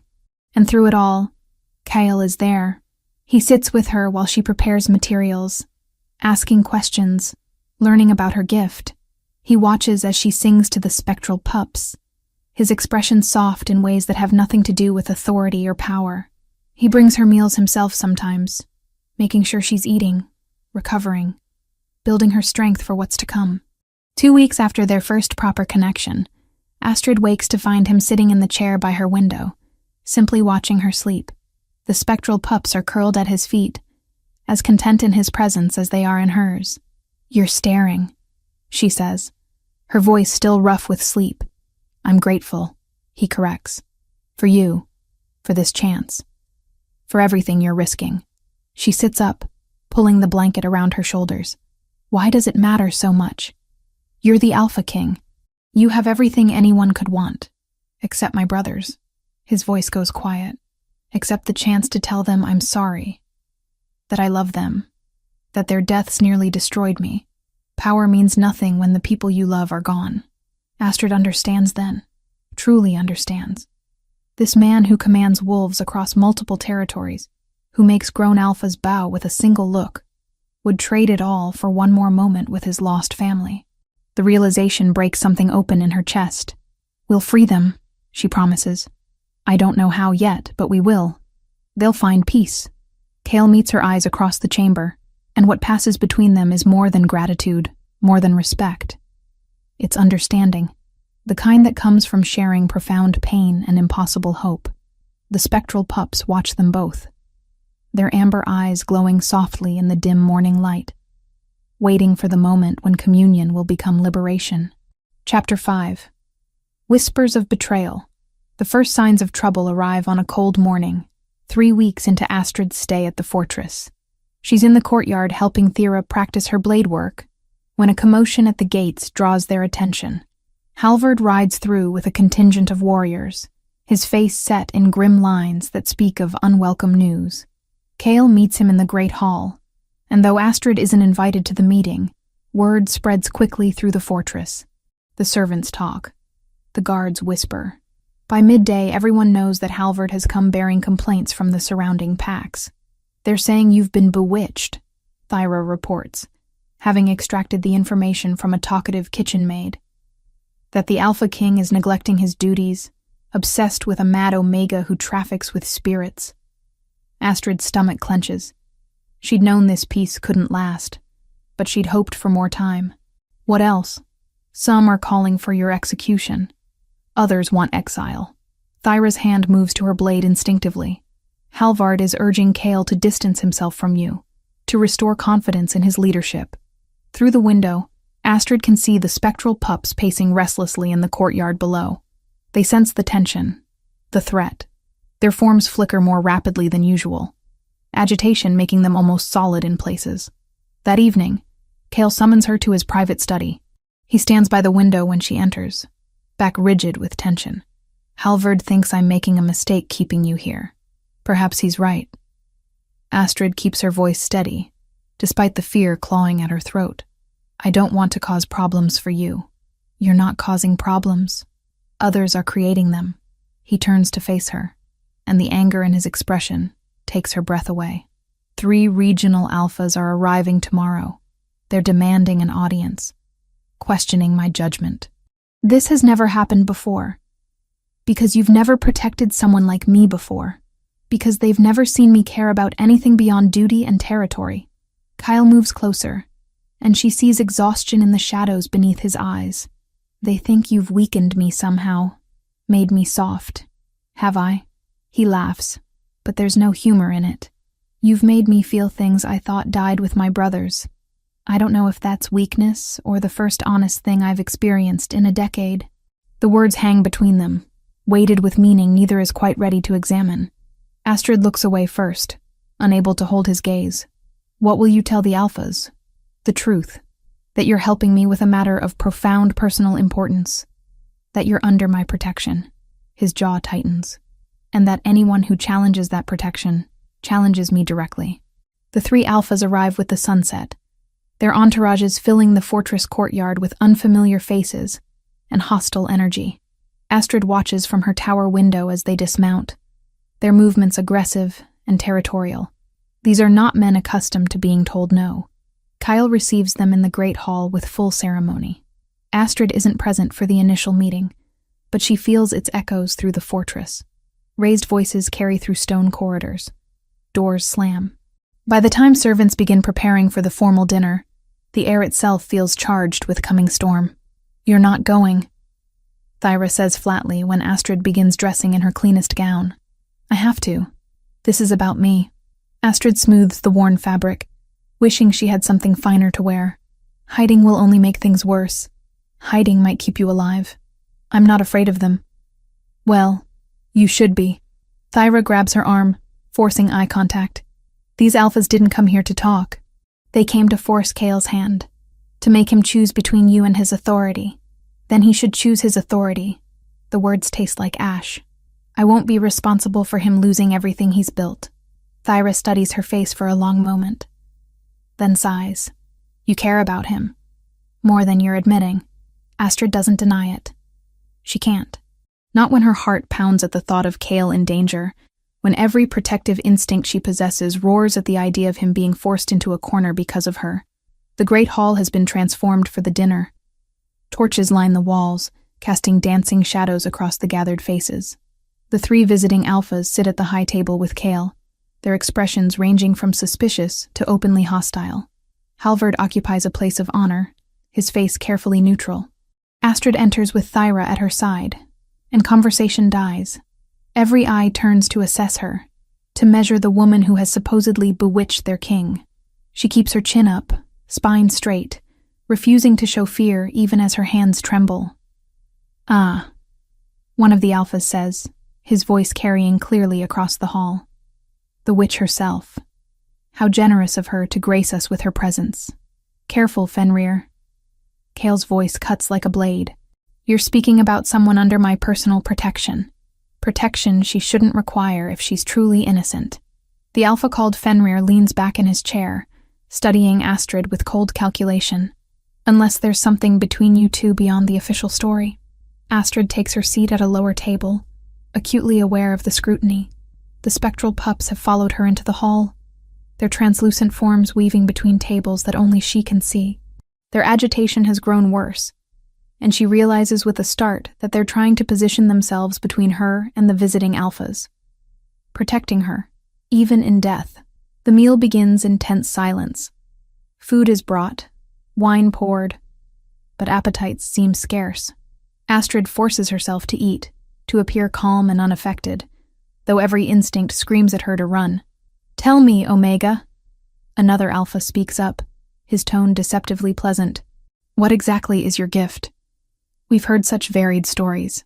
"I see spirits," Astrid replies quietly. "Wolves who died without finding peace. I help guide them onward." Convenient. An ability no one can verify or disprove. The third alpha, younger than the others but no less hostile, sneers openly. "How do we know you're not simply mad? Or worse, using dark magic to manipulate our king? She's done nothing." Kale starts, but Fenrir cuts him off. "With respect, my lord, your judgment is precisely what we're questioning. You've isolated yourself with this girl, neglected correspondence, ignored territorial disputes that require your attention. The king we knew would never allow personal matters to interfere with duty. My brothers aren't a personal matter. They're dead." Fenrir's voice goes hard. "Your brothers have been dead for 10 years. And while we all grieved with you, there comes a time to move forward, to focus on the living, rather than chasing ghosts." The words land like physical blows. Kale's hands clench on the table, knuckles going white. Astrid sees the fury building in him, sees the moment his control begins to fracture. "You know nothing about what I've lost," Kale says, voice dangerous and low. "We know you're behaving like a lovesick pup rather than an alpha king." The younger alpha stands, emboldened by wine and perceived righteousness. "This Omega has you so twisted around her finger that you can't see reason. It's pathetic." Kyle explodes from his seat with supernatural speed. In less than a heartbeat, his hand is fisted in the young alpha's collar, dragging him half across the table. Power rolls off him in suffocating waves, eyes flashing molten gold as his wolf surges to the surface. For a terrifying moment, it looks as if he might snap the boy's neck in front of half the court, but then years of discipline slam back into place, his grip tightening without crushing, rage forced into a lethal, controlled line. "I dare you!" The hall erupts. Warriors move toward their leaders, weapons half drawn. Halvard is shouting something about peace, about diplomacy. Thyra has positioned herself in front of Astrid, blade fully drawn now despite the odds. "Kale." Astrid's voice cuts through the chaos, quiet but clear. She stands, moving toward him despite Thyra's protest. "Kyle, please." She reaches him, places one small hand on his arm. The contact sends that familiar shock through her system, and she feels his wolf immediately responding to her touch. The golden glow fades from his eyes. His grip on the young alpha loosens, then releases completely. The young alpha drops to his feet, gasping. Everyone in the hall has witnessed what just happened, seen how easily Astrid calmed their king with a single touch. The implications hang heavy in the suddenly silent space. This Fenrir says quietly, his gaze moving between Kale and Astrid, is exactly what we feared. She has some hold over you, whether magic or manipulation. Either way, it's compromising your ability to lead. If word spreads that the Alpha King is steering policy by the whispers of unseen spirits and the bond of one Omega, our enemies will call this kingdom fractured and weak. Get out. Kyle's voice is deadly calm now, controlled, but beneath it runs currents of barely restrained violence. All of you. Leave my fortress by dawn or I'll have you removed. Is that a threat? The young Alpha has found his courage again. You would attack fellow Alphas over this Omega? I would destroy anyone who threatens what's mine. Kyle looks at each of them in turn. And make no mistake, she is mine to protect. Challenge that again and discover exactly how uncompromising I can be. The three Alphas exchange glances, some silent communication passing between them. Fenrir nods slowly, rising from his seat. Then you leave us no choice. If you won't restore proper order, we'll be forced to consider whether you're fit to maintain your position as Alpha King. The words are treason, barely veiled. A challenge to Kale's authority that could split the kingdom. Halvard looks stricken, torn between loyalty and political reality. The visiting Alphas file out with their entourages, leaving behind a hall full of shocked witnesses. Kyle stands rigid, staring at the doors through which they departed. When he finally speaks, his voice sounds hollow. They'll try to depose me, call for a challenge. Then I'll leave. Astrid steps around to face him. Tonight, before dawn, I'll disappear and they'll have no reason to. No. His hands come up to grip her shoulders, firm but not painful. You're not leaving. Kale. They're questioning your right to rule. Your entire position is at risk because of me. I don't care. The words come fierce and raw. Do you understand? I don't care about any of it if it means sending you away. They're standing too close now. Close enough that she can feel the heat radiating from his body. Can smell pine and leather and something uniquely him. His hands slide from her shoulders to cup her face, tilting it up to meet his gaze. This isn't just about my brothers anymore, he admits, his voice rough. Maybe it never was. Maybe from the moment I saw you in that forest, something in me recognized something in you. I don't know how to explain it except to say that you've woken parts of me I thought dead. Kyle, we can't. But her protest dies as his thumb brushes across her cheek, as his face lowers toward hers. He stops with his lips a breath away from hers, giving her choice. For a heartbeat, neither moves. Then Astrid rises on her toes, closing the distance, and their mouths meet in a kiss that sends shockwaves through her entire being. It's gentle at first, almost reverent, as if he's afraid she might break. But when she opens to him, when her hands slide up to tangle in his hair, something shifts. The kiss deepens, becomes hungry, desperate, years of loneliness and grief pouring out between them. When they finally break apart, both breathing hard, reality crashes back. Astrid steps back, hand flying to her lips. This is a mistake. I'm nobody. You're the Alpha King. There's no future in. I don't care, he repeats.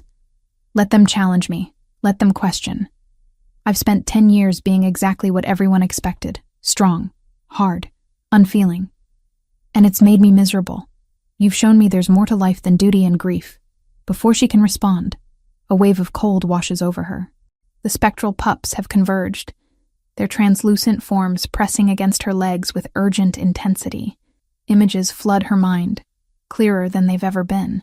She gasps, staggering under the weight of the vision. Kale catches her. What is it? What's happening? They're showing me. She breathes, eyes unfocused. The night they died. Oh gods, I can see it. She's pulled into the memory, experiencing it through the pup's perspective. 3 young wolves running through forest, laughing, playing. Then smoke, fire, panic. But beneath the chaos, a face. A wolf she recognizes. Halvard, younger but unmistakable, leading enemy wolves directly to where the pups were hidden. It wasn't just an attack, Astrid whispers, returning to herself. They were betrayed. Someone from your pack led the enemy right to them. Kyle goes absolutely still. Who? She meets his eyes, sees her own horror reflected there. Halvard. Chapter 6. Poisoned Vows. The revelation lands between them like a thunderclap. Halvard.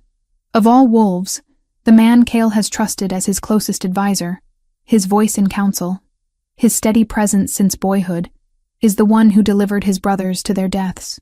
Cale stares at Astrid as if she's just torn open an old wound with bare hands. Are you certain? His voice comes out raw. You saw him clearly? In the vision, yes. Astrid still feels the echoes of smoke and terror clawing at her awareness. He led the enemy through the forest, straight to where your brothers were hidden. They trusted him. They followed when he called. Cale turns away, moving to the window where moonlight spills across stone floors. His shoulders are rigid, hands clenched into fists at his sides. Halvard was with me that night. On the northern ridge. Or so I believed. He said he'd gone to check the western perimeter, then returned to fight beside me. He lied, Astrid says quietly. He created an alibi while orchestrating their deaths. Why? The word comes out broken. I gave him everything. Authority, respect, a place at my side. What could possibly drive him to murder children? Power, maybe. Fear. Astrid approaches slowly, careful not to crowd him. Or perhaps he never believed in your family's right to rule. Some wolves carry grudges that outlast reason. Cale laughs, but the sound holds no humor. I need proof, not just visions, no matter how much I trust you. If I move against Halvard on your word alone, the other alphas will claim you've bewitched me completely. Then we find proof. Astrid stands beside him at the window, looking out over the courtyard where torches flicker in the darkness. The pups gave us a starting point. Now we confirm it through other means. How? 10 years have passed. Evidence fades. Records don't. She turns to face him. Patrol logs, duty rosters, witness accounts. If Halvard lied about his location that night, there will be inconsistencies. Something shifts in Cale's expression. The grief gives way to cold calculation, the king reasserting control. You're right. I'll start reviewing the old documents tomorrow. Cross-reference every statement made about that night. And I'll work with the pups, Astrid adds. See if they can show me more details. Names of the wolves who attacked. Anything that might connect back to Halvard. They stand together in the moonlight, united in purpose. But beneath the determination, Astrid feels something else building between them. An awareness that has nothing to do with spirits or revenge. When Cale's hand finds hers, fingers intertwining, the gesture feels natural, inevitable. Thank you, he says quietly, for giving me this chance, for believing me when I needed it most. I believe the pups, she corrects gently. They led me to you for a reason. His thumb brushes across her knuckles. Still, thank you. The moment stretches, charged with unspoken things. Then Thyra's voice cuts through from the doorway. Sorry to interrupt, but we have a problem.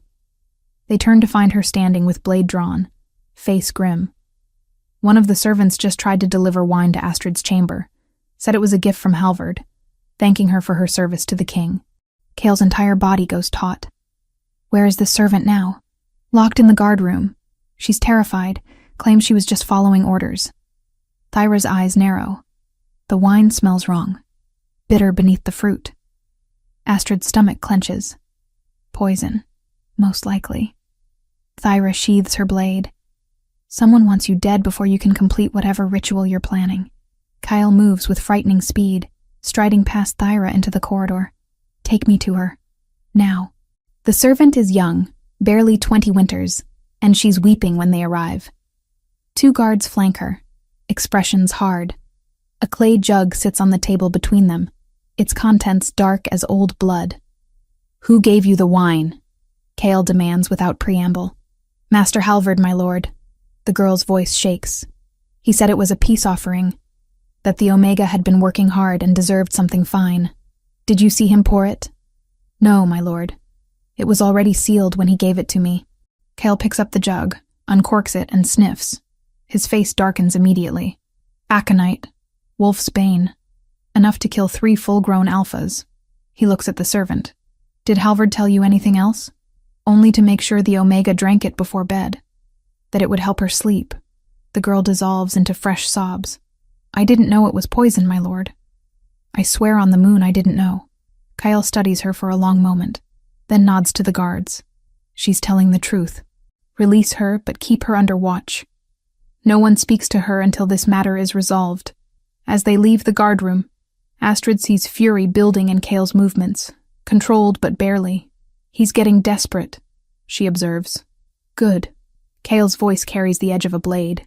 Desperate wolves make mistakes. They spend the night reviewing records in Cale's study. Dusty ledgers are pulled from storage, patrol logs spread across every available surface. Thyra stands guard at the door while Astrid and Cale work by candlelight, cross-referencing statements, looking for the cracks in Halvard's carefully constructed alibi. It's Astrid who finds the first inconsistency. Here, she says, pointing to a patrol log dated the night of the attack.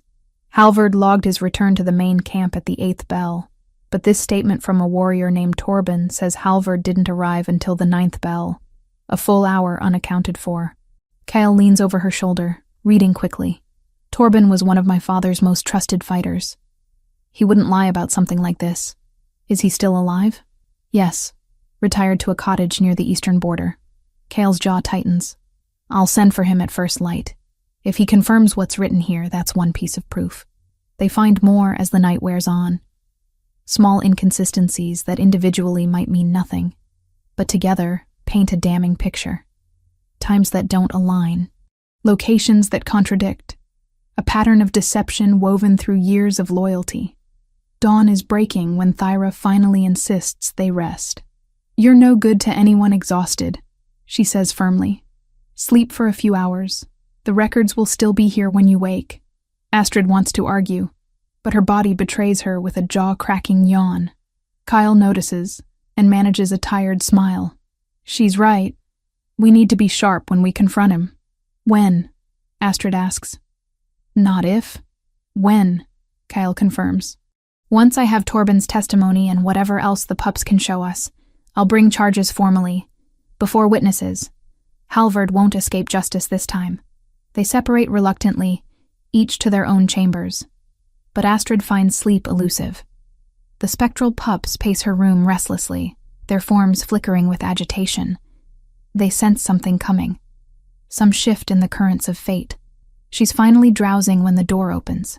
Astrid sits up, hand reaching instinctively for the small knife Thyra insists she keep under her pillow. But it's Kyle who enters, his face haggard in the early morning light. I can't sleep, he admits.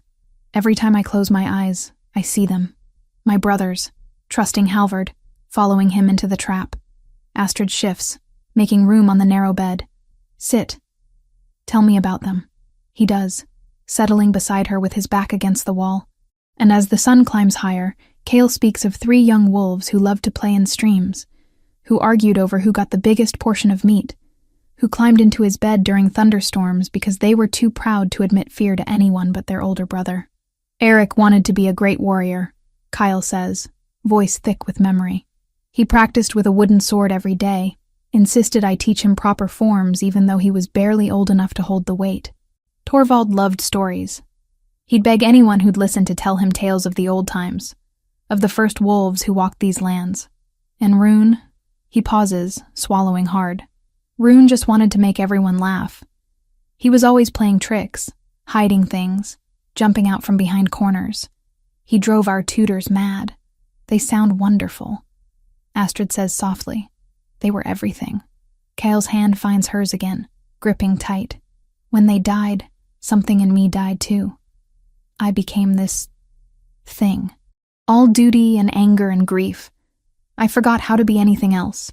You're remembering now, she points out. Bit by bit. He looks at her then. Really looks. And something shifts in his expression. Without conscious decision, he leans closer. Astrid's breath catches as his intent becomes clear. She could pull away. Should pull away. But she doesn't.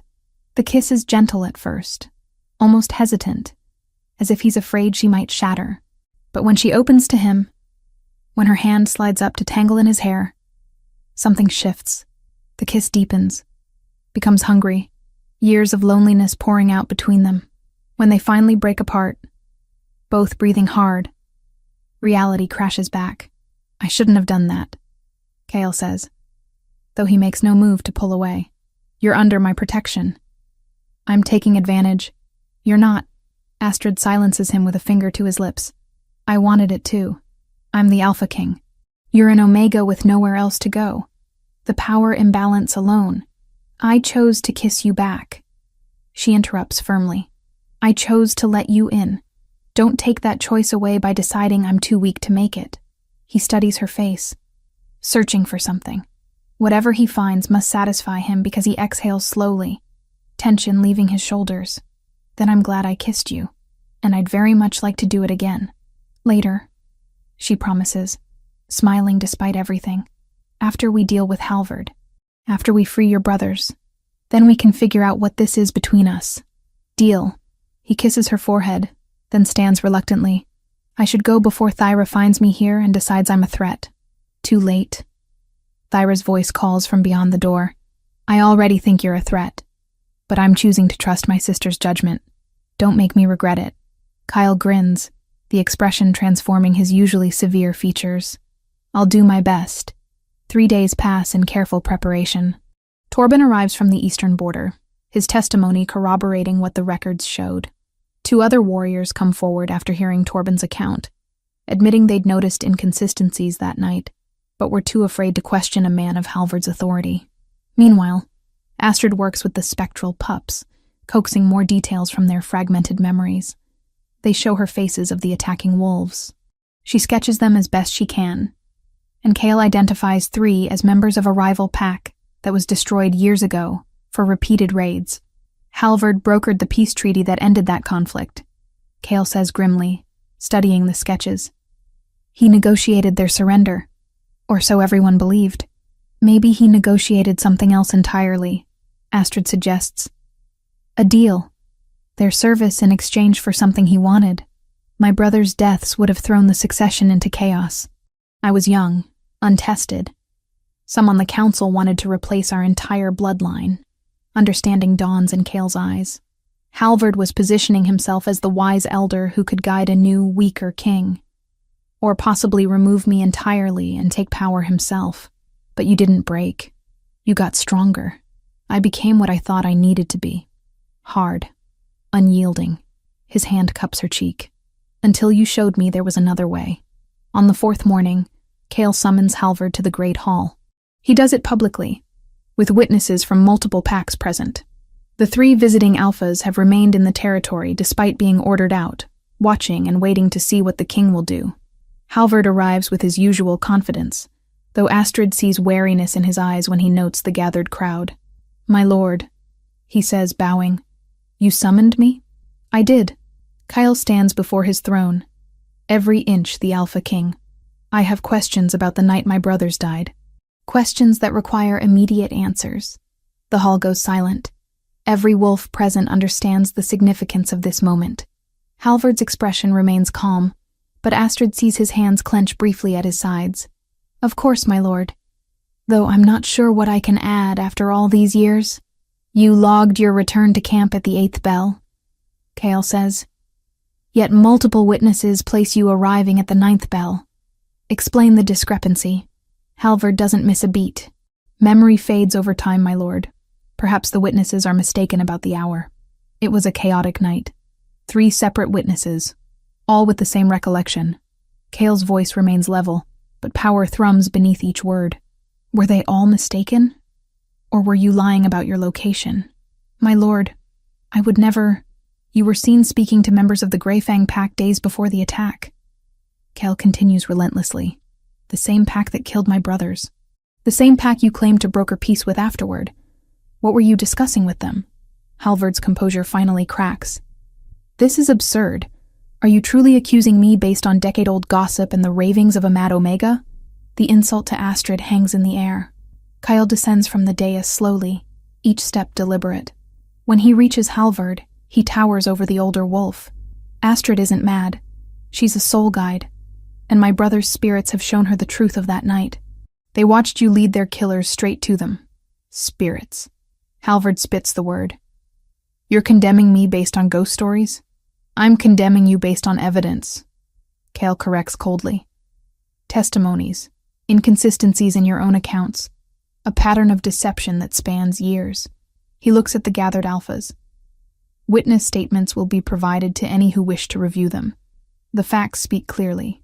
Halvard's face transforms, rage replacing calculation. You would believe her over me? A nobody Omega over your father's most trusted advisor? I believe the truth, Cale says. Something you haven't spoken in a very long time. For a moment, it seems Halvard might continue denying. Then something in him breaks.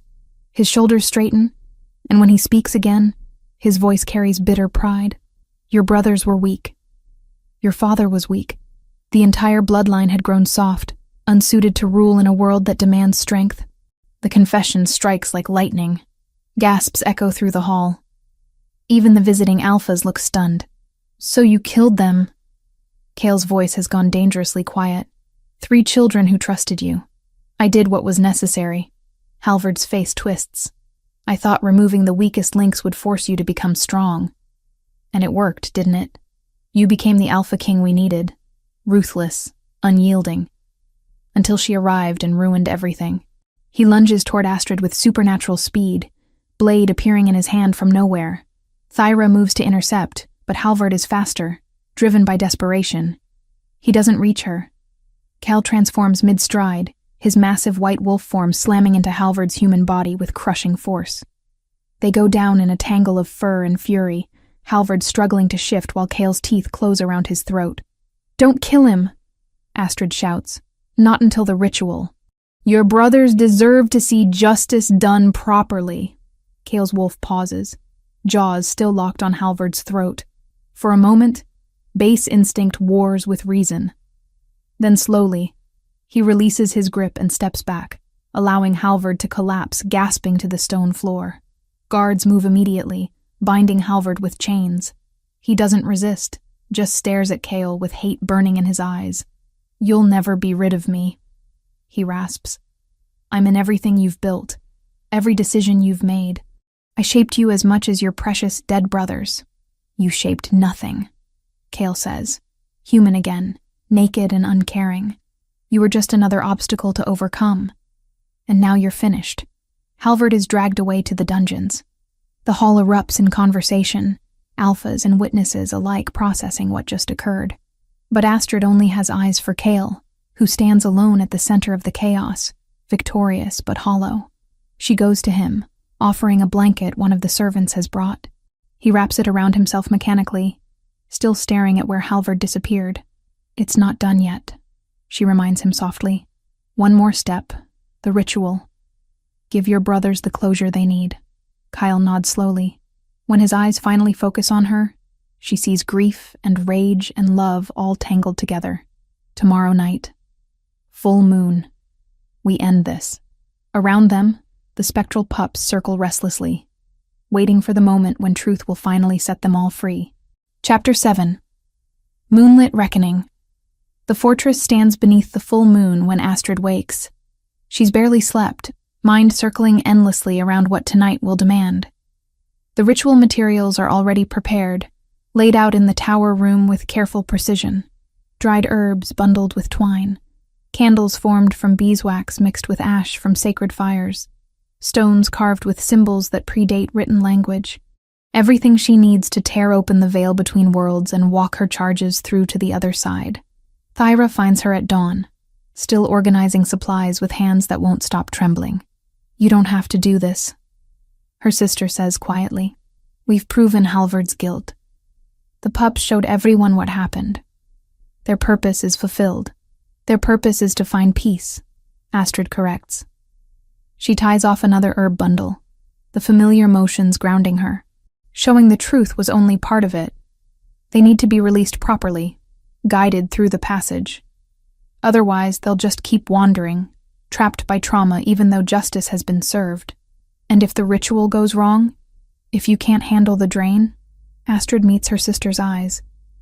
Then you make sure Cale understands it wasn't his fault. That I chose this. Thyra's jaw tightens, but she nods once. They've always understood each other in ways that don't require words. Cale arrives as the sun climbs higher, his face drawn with exhaustion. He hasn't slept either, Astrid realizes. Dark circles shadow those ice-blue eyes, and his movements carry a tension that speaks of barely controlled emotion. The circle of stones is prepared, he says without preamble. Guards are posted on every approach. Halvard is secure in the dungeons, but I'm not taking chances. If anyone tries to disrupt this ritual, they'll have to go through an entire pack first. Good. Astrid finishes packing her supplies into a leather satchel. We'll need to begin at moonrise. The veil is thinnest then, and the pups' connection to this world is already weakening. If we wait too long, they might slip beyond my reach entirely. Kale moves closer, his hand coming up to cup her face. The gesture is tender, almost reverent. After tonight, this is done. My brothers will be free, and you'll never have to drain yourself like this again. After tonight, everything changes, she agrees softly. For all of us. The day passes in tense preparation. Warriors sharpen blades and check armor, though the enemy they're guarding against isn't one that steel can stop. The spectral pups pace the fortress restlessly, their translucent forms flickering with increasing urgency. They know, Astrid realizes. They understand that tonight is their last chance. As sunset approaches, Astrid bathes and dresses in simple wool, dark blue and unadorned. She braids her hair back from her face, wanting nothing to obscure her vision when the ritual begins. The mark on her wrist, the crescent moon birthmark she's carried since birth, seems to glow faintly in the dimming light. A soul guide's brand, her grandmother called it. Tonight, that mark will burn. The procession to the stone circle begins as full darkness falls. Kale walks at Astrid's side, with Thyra just behind, and a contingent of guards fanning out around them. The forest is silent as they pass, as if every living thing holds its breath. Even the wind has stilled.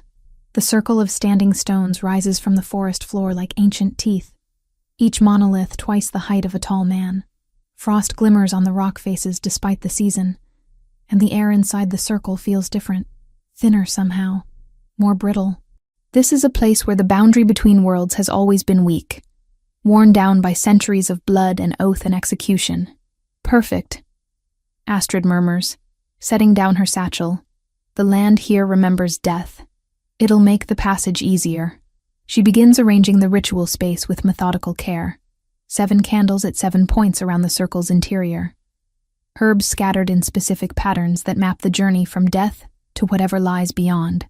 The carved stones placed at cardinal directions, their symbols facing inward. Finally, she takes the small vial of her own blood and traces a circle within the circle, binding the space. Kale watches in silence, but she feels his presence like a physical weight. The spectral pups have taken positions just outside the blood circle, waiting. Their forms are brighter than she's ever seen them, almost solid, as if the moon's power is giving them temporary strength. She remembers the healer's blunt warning hours earlier in the infirmary, the way the older woman had folded her arms and said this ritual would scrape Astrid down to the bone, that there would be no gentle collapse this time if she pushed too far. Kyle had listened to every word, jaw tight and eyes dark, and in the end, he had not forbidden her. He had only said he would rather face her honest fury than cage the one thing she was born to do. It's time, she says, lighting the first candle. The guards need to stay outside the stone circle. No one crosses the boundary once I begin, no matter what happens. If the ritual is interrupted, the pups could be torn apart by the disruption. Scattered so completely they'd never reform. Understood. Kale turns to address the assembled guards, his voice carrying the absolute authority of kingship. Form a perimeter around the stones. Nothing and no one passes. That's an order. The guards move into position, creating a living wall between the ritual space and the dark forest beyond. Thyra takes her place among them, hand on her sword hilt, eyes scanning for threats. Astrid lights the remaining candles one by one, speaking words in the old language as each flame catches. The air begins to shimmer, reality bending around the ritual space. She feels the veil thinning, feels the boundary becoming permeable. Kyle, she says quietly, I need you inside the circle with me. The pups need to see you, need to feel your presence one last time before they can let go. He steps across the bloodline without hesitation, moving to stand behind her. When his hands settle on her shoulders, She feels the familiar jolt of connection. Their energies begin to flow together. The bond they've been building over these weeks suddenly blazing into full focus.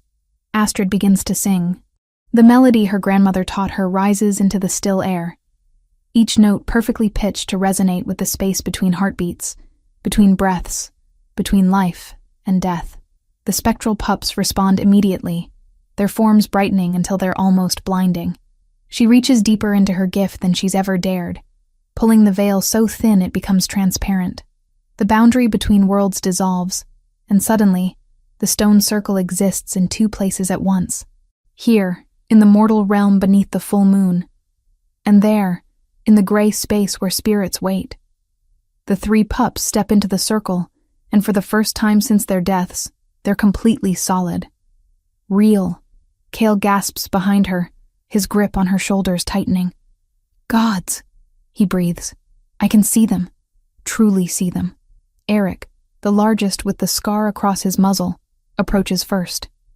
His golden eyes meet Cale's, and an entire conversation passes in that look. Forgiveness. Love. Release. He presses his head against Kyle's hand, and this time there's actual contact. Warm fur under living fingers. Torvald and Rune follow, swarming Kyle with desperate affection. They're puppies again in this moment, freed from the trauma of their deaths. Just 3 young wolves saying goodbye to the brother who raised them. Kyle sinks to his knees, arms wrapping around them, tears streaming openly down his face. I'm so sorry, he chokes out. I'm so sorry I couldn't save you. I'm sorry it took so long to understand. I'm sorry for everything. Eric licks his face once, a gesture of pure forgiveness. The message is clear even without words. They never blamed him. They were never angry. They just wanted him to know the truth, to see justice done, to be freed from the chains of their traumatic deaths. Astrid maintains the connection, holding the veil open through sheer force of will. The drain is immense, worse than anything she's experienced before. Her nose begins to bleed, warm trails running down her lips and chin. Her vision darkens at the edges, but she holds on, giving Cale and his brothers these final moments. A sound from beyond the circle breaks the peace. Shouts, the clash of steel on steel. Astrid's concentration wavers, the ritual flickering dangerously. Don't stop, Cale orders, his voice commanding even through grief. Whatever's happening, the guards will handle it. Finish the ritual. But the disturbance grows louder. Through her fading vision, Astrid sees guards engaging with attackers emerging from the forest. Mercenaries, she realizes with sinking dread. Halvard must have arranged this before his capture. A final act of spite in case his plans failed. One mercenary breaks through the line, sprinting toward the stone circle with a blade drawn. He's aiming for Astrid, clearly understanding that killing her will shatter the ritual completely. Thyra intercepts him with brutal efficiency, her blade finding his throat before he gets within 5 paces of the boundary. But the disruption is enough. Astrid's concentration splinters, and the ritual begins to collapse. No! She forces more power into the working, drawing on reserves she doesn't have. The blood mark on her wrist ignites with actual fire, pain searing up her arm. Not yet. They're not through yet. The spectral pups flicker, their solid forms becoming translucent again. Panic floods their eyes. They're being pulled back, dragged toward the gray space before they've completed the passage. If that happens, they'll be trapped forever, scattered by the interrupted ritual into fragments that can never reform. Astrid makes a decision. She reaches for the one source of power she hasn't yet tapped. The mate bond. The connection between her soul and Cale's, forged in blood and desperation and love. Cale, she gasps. I need your strength. All of it. Open the bond completely. He understands immediately. She feels him drop every barrier, every shield, flooding the connection with raw energy. His power rushes into her like a tidal wave, overwhelming and perfect. Astrid channels it into the ritual, using his strength to shore up her failing grip on the veil. The pups solidify again, their forms stabilizing. But the cost is staggering. Astrid feels her body beginning to shut down, pushed far beyond its limits. She's burning out. consuming herself to fuel the working. "Almost there," she whispers, blood dripping from her nose and ears now. Just a little more. She completes the final verse of the song, the words that open the true passage. Light floods the circle, golden and pure, descending from the sky itself. The pathway between worlds manifests as a shimmering bridge of radiance. The three pups look at Kale one last time. Eric's tail wags slowly, a gesture of pure joy. Then together, they turn and walk onto the bridge. Their forms dissolve into light, ascending along the pathway until they vanish into brilliance. The ritual completes. The veil snaps back into place. Astrid collapses, consciousness fleeing as her body finally gives out completely. She doesn't feel Kyle catch her, doesn't hear his anguished shout for a healer, doesn't sense Thyra running to their side or the guards finishing off the last of the mercenaries. All she knows is darkness and peace and the knowledge that she succeeded. The pups are free. After 10 years of waiting, they've finally found their way home. When awareness returns, it comes slowly.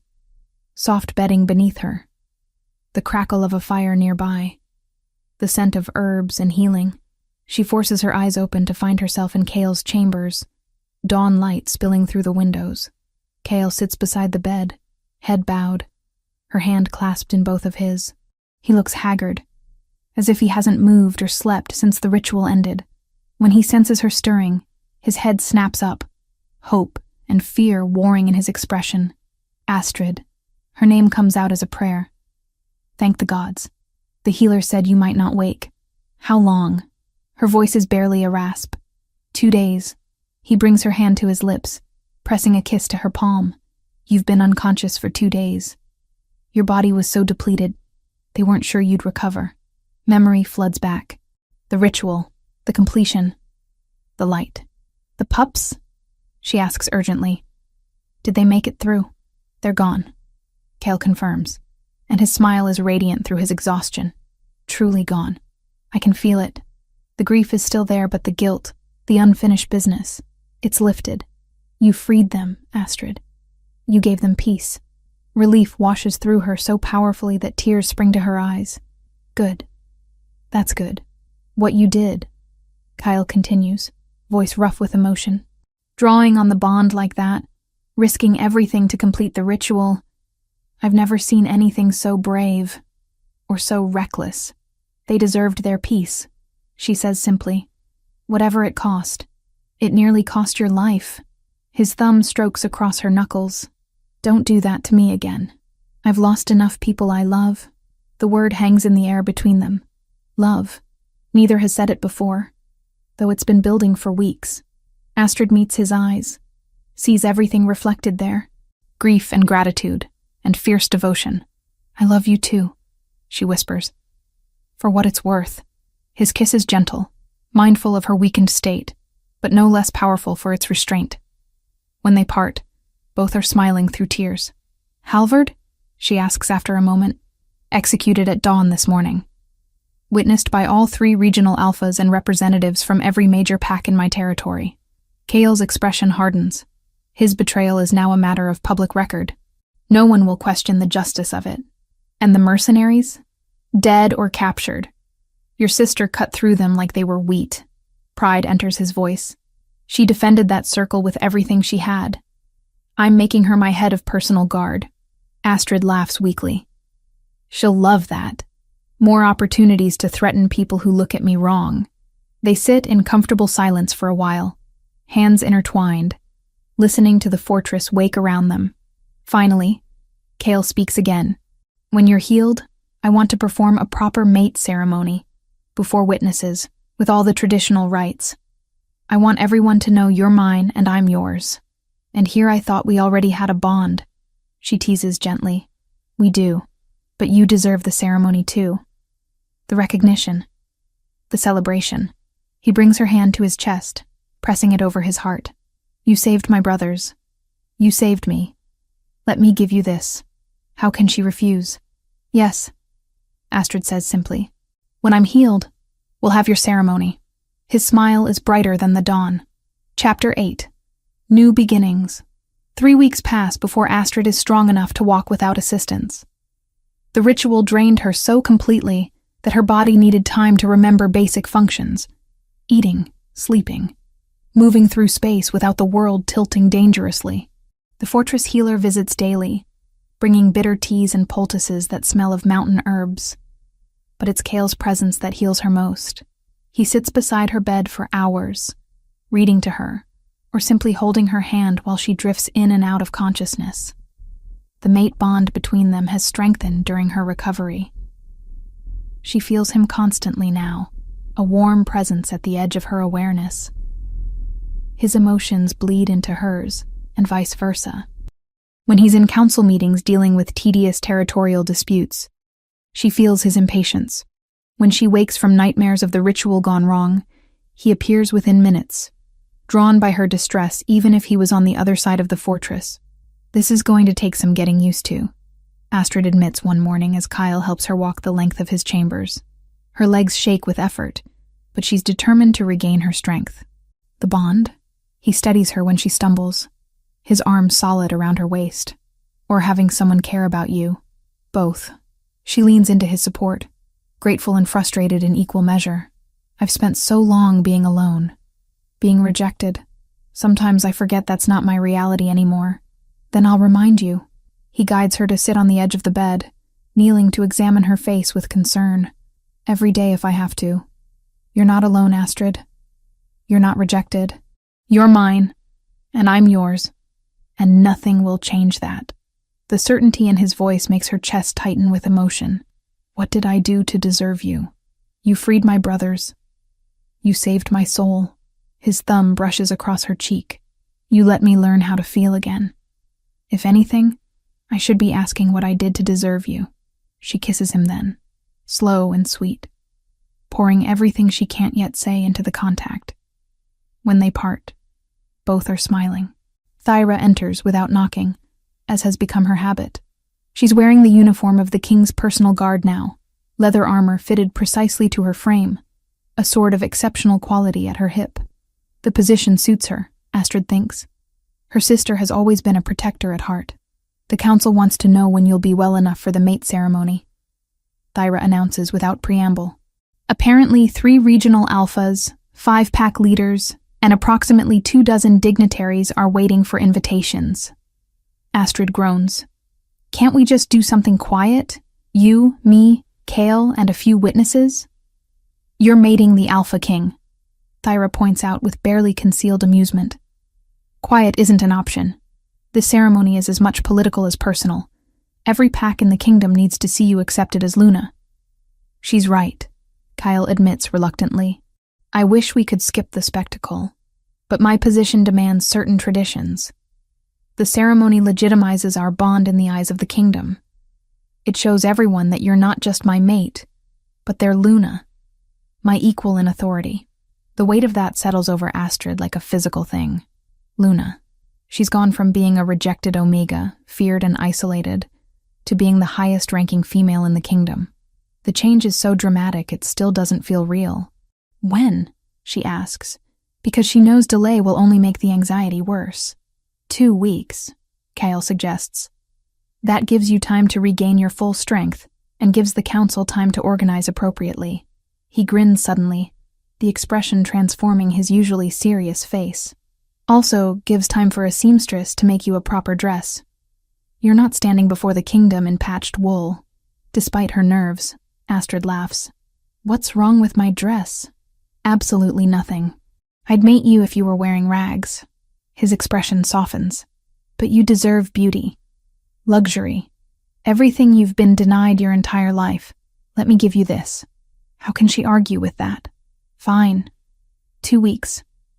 But if anyone makes this more complicated than it needs to be, I'm holding you responsible." The 2 weeks pass in a blur of preparation.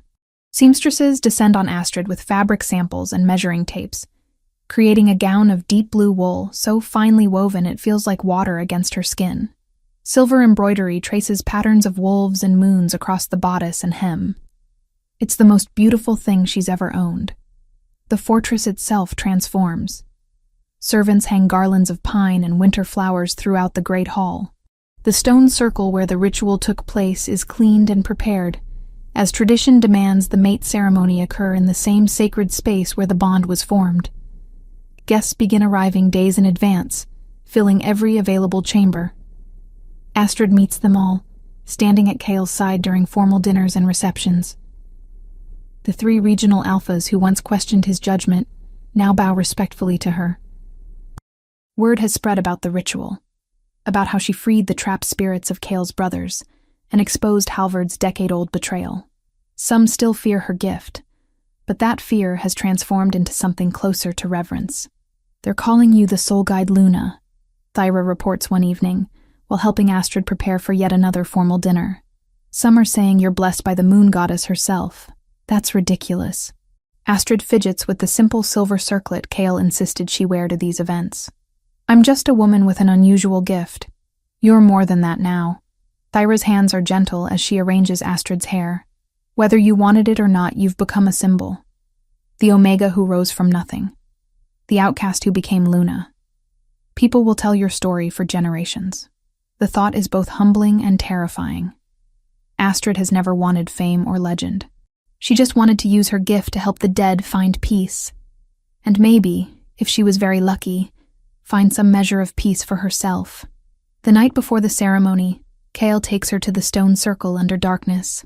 Torches line the perimeter, casting dancing shadows across the ancient monoliths. The space feels different now. Lighter somehow, as if the successful ritual cleansed something old and dark from the land. "I wanted to show you something," Kale says, guiding her to the center where the blood circle once bound the ritual space. "Look up." She tilts her head back and gasps. "The stars are brilliant tonight. The full moon bright enough to cast clear shadows. But more than that, there's a quality to the light that seems almost alive, shimmering with colors that shouldn't exist in natural moonlight. The pups," she breathes, understanding instinctively. "They're saying goodbye, or thank you." Kale's arm slides around her waist, pulling her against his side. "I feel them sometimes, at the edges of my awareness, not trapped anymore, but still watching, still caring." They stand together in silence, watching the impossible light dance across the sky. Astrid feels a deep peace settle over her soul. This is why she was born with her gift. This is what all the years of rejection and fear were leading toward. She freed 3 spirits who desperately needed release, and in doing so, freed the man who loved them. "I'm terrified for tomorrow," she admits quietly. "What if I mess up the ceremony? What if I say the wrong words or trip over my dress or... Then everyone will see that you're human." Kyle turns her to face him, his hands gentle on her shoulders. "They don't need you to be perfect, Astrid. They need you to be real. To show them that strength doesn't mean being flawless or untouchable. It means being brave enough to keep going even when you're scared. You're really good at this encouragement thing," she manages through the lump in her throat. "I've had practice. You've needed a lot of encouraging lately." His smile is teasing but warm. "Now come on. You need rest before tomorrow. Can't have my Luna falling asleep during her own ceremony." The ceremony day dawns clear and cold, the sky so blue it hurts to look at. Astrid wakes alone in her chambers. Tradition demands the mates spend the night before separated, but she feels Kale through the bond, steady and calm, radiating confidence that helps settle her nerves. Thyra arrives with the seamstresses, and together they dress Astrid in the blue gown. Her hair is arranged in elaborate braids woven with silver thread, and the circlet is replaced with a crown of winter flowers and pine. She barely recognizes herself in the polished bronze mirror. "You look like a Luna," Thyra says, her voice thick with emotion. "Our grandmother would have been so proud." Astrid grips her sister's hand, grateful beyond words for the one person who never abandoned her, never doubted her, never treated her as anything less than family. The procession to the stone circle begins at midday. Astrid walks alone as tradition requires, with Thyra and the King's Guard flanking her at a respectful distance. The path through the forest has been cleared and decorated, creating a processional way lined with witnesses. Wolves from every territory in the kingdom have gathered to observe this moment. As she approaches the circle, she sees Kale waiting at its center. He's dressed in ceremonial armor, polished leather and silver that catches the sunlight. His hair is pulled back from his face, the blonde beard neat and trim. He looks every inch the alpha king, powerful and commanding. But when his eyes find hers across the distance, they soften with pure love. The ceremony itself is ancient. Words passed down through generations of wolves. An elder from one of the oldest packs conducts it, speaking the binding phrases in the old language while Kyle and Astrid stand together at the circle's heart. They exchange vows, not the bond itself, which already exists between them, but public promises to honor, protect, and cherish each other for all the days of their lives. When the elder calls for the marking, Kale bares his throat in a gesture of absolute trust. Astrid's canines lengthen instinctively, and she places her mark on his neck with careful precision. The mate bond, already strong, blazes into something transcendent. She feels him completely, every emotion, every thought, every part of his soul laid bare to hers. Then he marks her in return, his teeth gentle despite their strength, placing his claim over the same spot where he bit her weeks ago to save her from poison. The bond solidifies into something permanent and unbreakable. They are truly one now, mated in body and spirit, recognized by law and tradition and every witness present. The crowd erupts in howls of celebration as the elder raises their joined hands. "Behold your Alpha King and his Luna," he proclaims, mated and bound, now and forever. The feast that follows lasts well into the night. Food and drink flow freely, and for the first time in living memory, the fortress rings with genuine laughter and joy. Astrid sits at the high table beside Kale, accepting congratulations from pack leaders and dignitaries who once would have spat at her feet.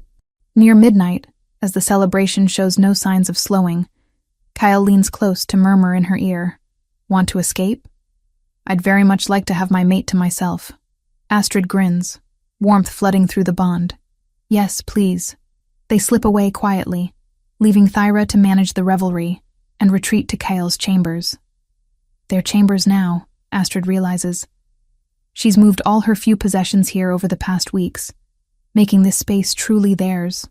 Kale locks the door behind them and pulls her into his arms, kissing her deeply. When they finally break apart, both breathless, he rests his forehead against hers. "My Luna, my mate, my love, yours," she agrees simply. "Always yours." They make love slowly, savoring every touch and kiss, the bond between them amplifying every sensation, until Astrid feels like she might shatter from the intensity. Afterwards, they lie tangled together, skin warm and bodies perfectly fitted. "I have something to tell you," Astrid says after a while, nerves fluttering in her stomach. Kyle props himself up on one elbow, concern flickering across his face. "What is it?" "I'm pregnant." The words come out in a rush. The healer confirmed it this morning. 2 months along, she thinks, which means it happened right around when you gave me the mate bond to save me from the poison. For a moment, Kyle simply stares at her, processing. Then his face transforms, joy and wonder, and a touch of fear all mingling together. "A pup? We're having a pup?" "We are." She searches his expression anxiously. "I know it's fast. I know we've barely had time to adjust to being mated. But..." He silences her with another kiss, this one fierce and claiming. "But nothing," he says against her lips. "A pup is a blessing. Our pup will be loved and protected and cherished every single day of their life." Tears spill down Astrid's cheeks, relief and happiness overwhelming her. They'll have everything we didn't. Safety. Family. A place to belong. They'll have you as a mother, Kyle says, hand moving to rest gently over her still flat stomach. That alone makes them the luckiest pup in the kingdom. They fall asleep like that. Kale's hand protective over their growing child, the mate bond humming contentedly between them. Winter bleeds slowly into the first shy promises of spring, and then into the lazy heat of early summer. Days stack quietly on top of one another. Training sessions in the courtyards. Council meetings that stretch late into the evening. Nights spent tracing constellations of old scars and new hopes across each other's skin, until the memory of living on the knife's edge of exile feels distant, but never erased. Months pass in contentment. Astrid's pregnancy progresses normally, her body recovering fully from the ritual's drain and taking to the new life growing within her. She establishes a sanctuary in one of the fortress towers for rejected Omegas, providing shelter and training for those who have nowhere else to go. Kyle supports the project completely, even passing new laws that make it illegal to exile pack members simply for being different. The kingdom flourishes under their joint rule. Kale's strength, tempered by Astrid's compassion, creates a balance that benefits all wolves. Trade routes expand, disputes are settled more peacefully, and for the first time in generations, the various packs begin to trust their alpha king not just to rule, but to care. On a clear autumn evening, Astrid stands on the fortress ramparts, watching the sun set over the mountains. Her belly is round now, the pup within active and strong. Kale joins her, wrapping his arms around her from behind, hands settling over where their child grows. "Do you ever miss it?" he asks quietly. "Your old life? The quiet cabin in the woods?" Astrid considers the question seriously. "Sometimes," she admits. "Life was simpler then. Lonelier, but simpler. Do you regret this? Us?" "Never." She turns in his arms to face him. "You gave me everything I never knew I wanted. A home, a family, a purpose beyond just surviving." She touches his face, tracing the line of his beard. "I love you, Kale. I love our life. And I can't wait to meet our pup. Neither can I." He kisses her forehead, the gesture tender. "They'll be strong, brave, compassionate. Everything their mother is. And arrogant, stubborn, and protective," Astrid teases. "Everything their father is." They stand together as darkness falls, watching stars emerge across the vast sky. Somewhere in that endless expanse, 3 young spirits rest in peace, their unfinished business finally resolved. And here, in the fortress that was once a place of grief and duty, new life grows, proof that even the deepest wounds can heal. Astrid feels a flutter in her belly, the pup moving, restless and eager. She smiles, placing her hand over Kyle's where it rests on her stomach. Tomorrow will bring new challenges, new responsibilities. But tonight, this moment is perfect. She is loved. She belongs. And the future stretches ahead full of possibility. The rejected Omega has become Luna. The isolated soul guide has become beloved. And the broken Alpha King has learned to hope again. Their story is far from over. But this chapter ends in peace and promise. The end.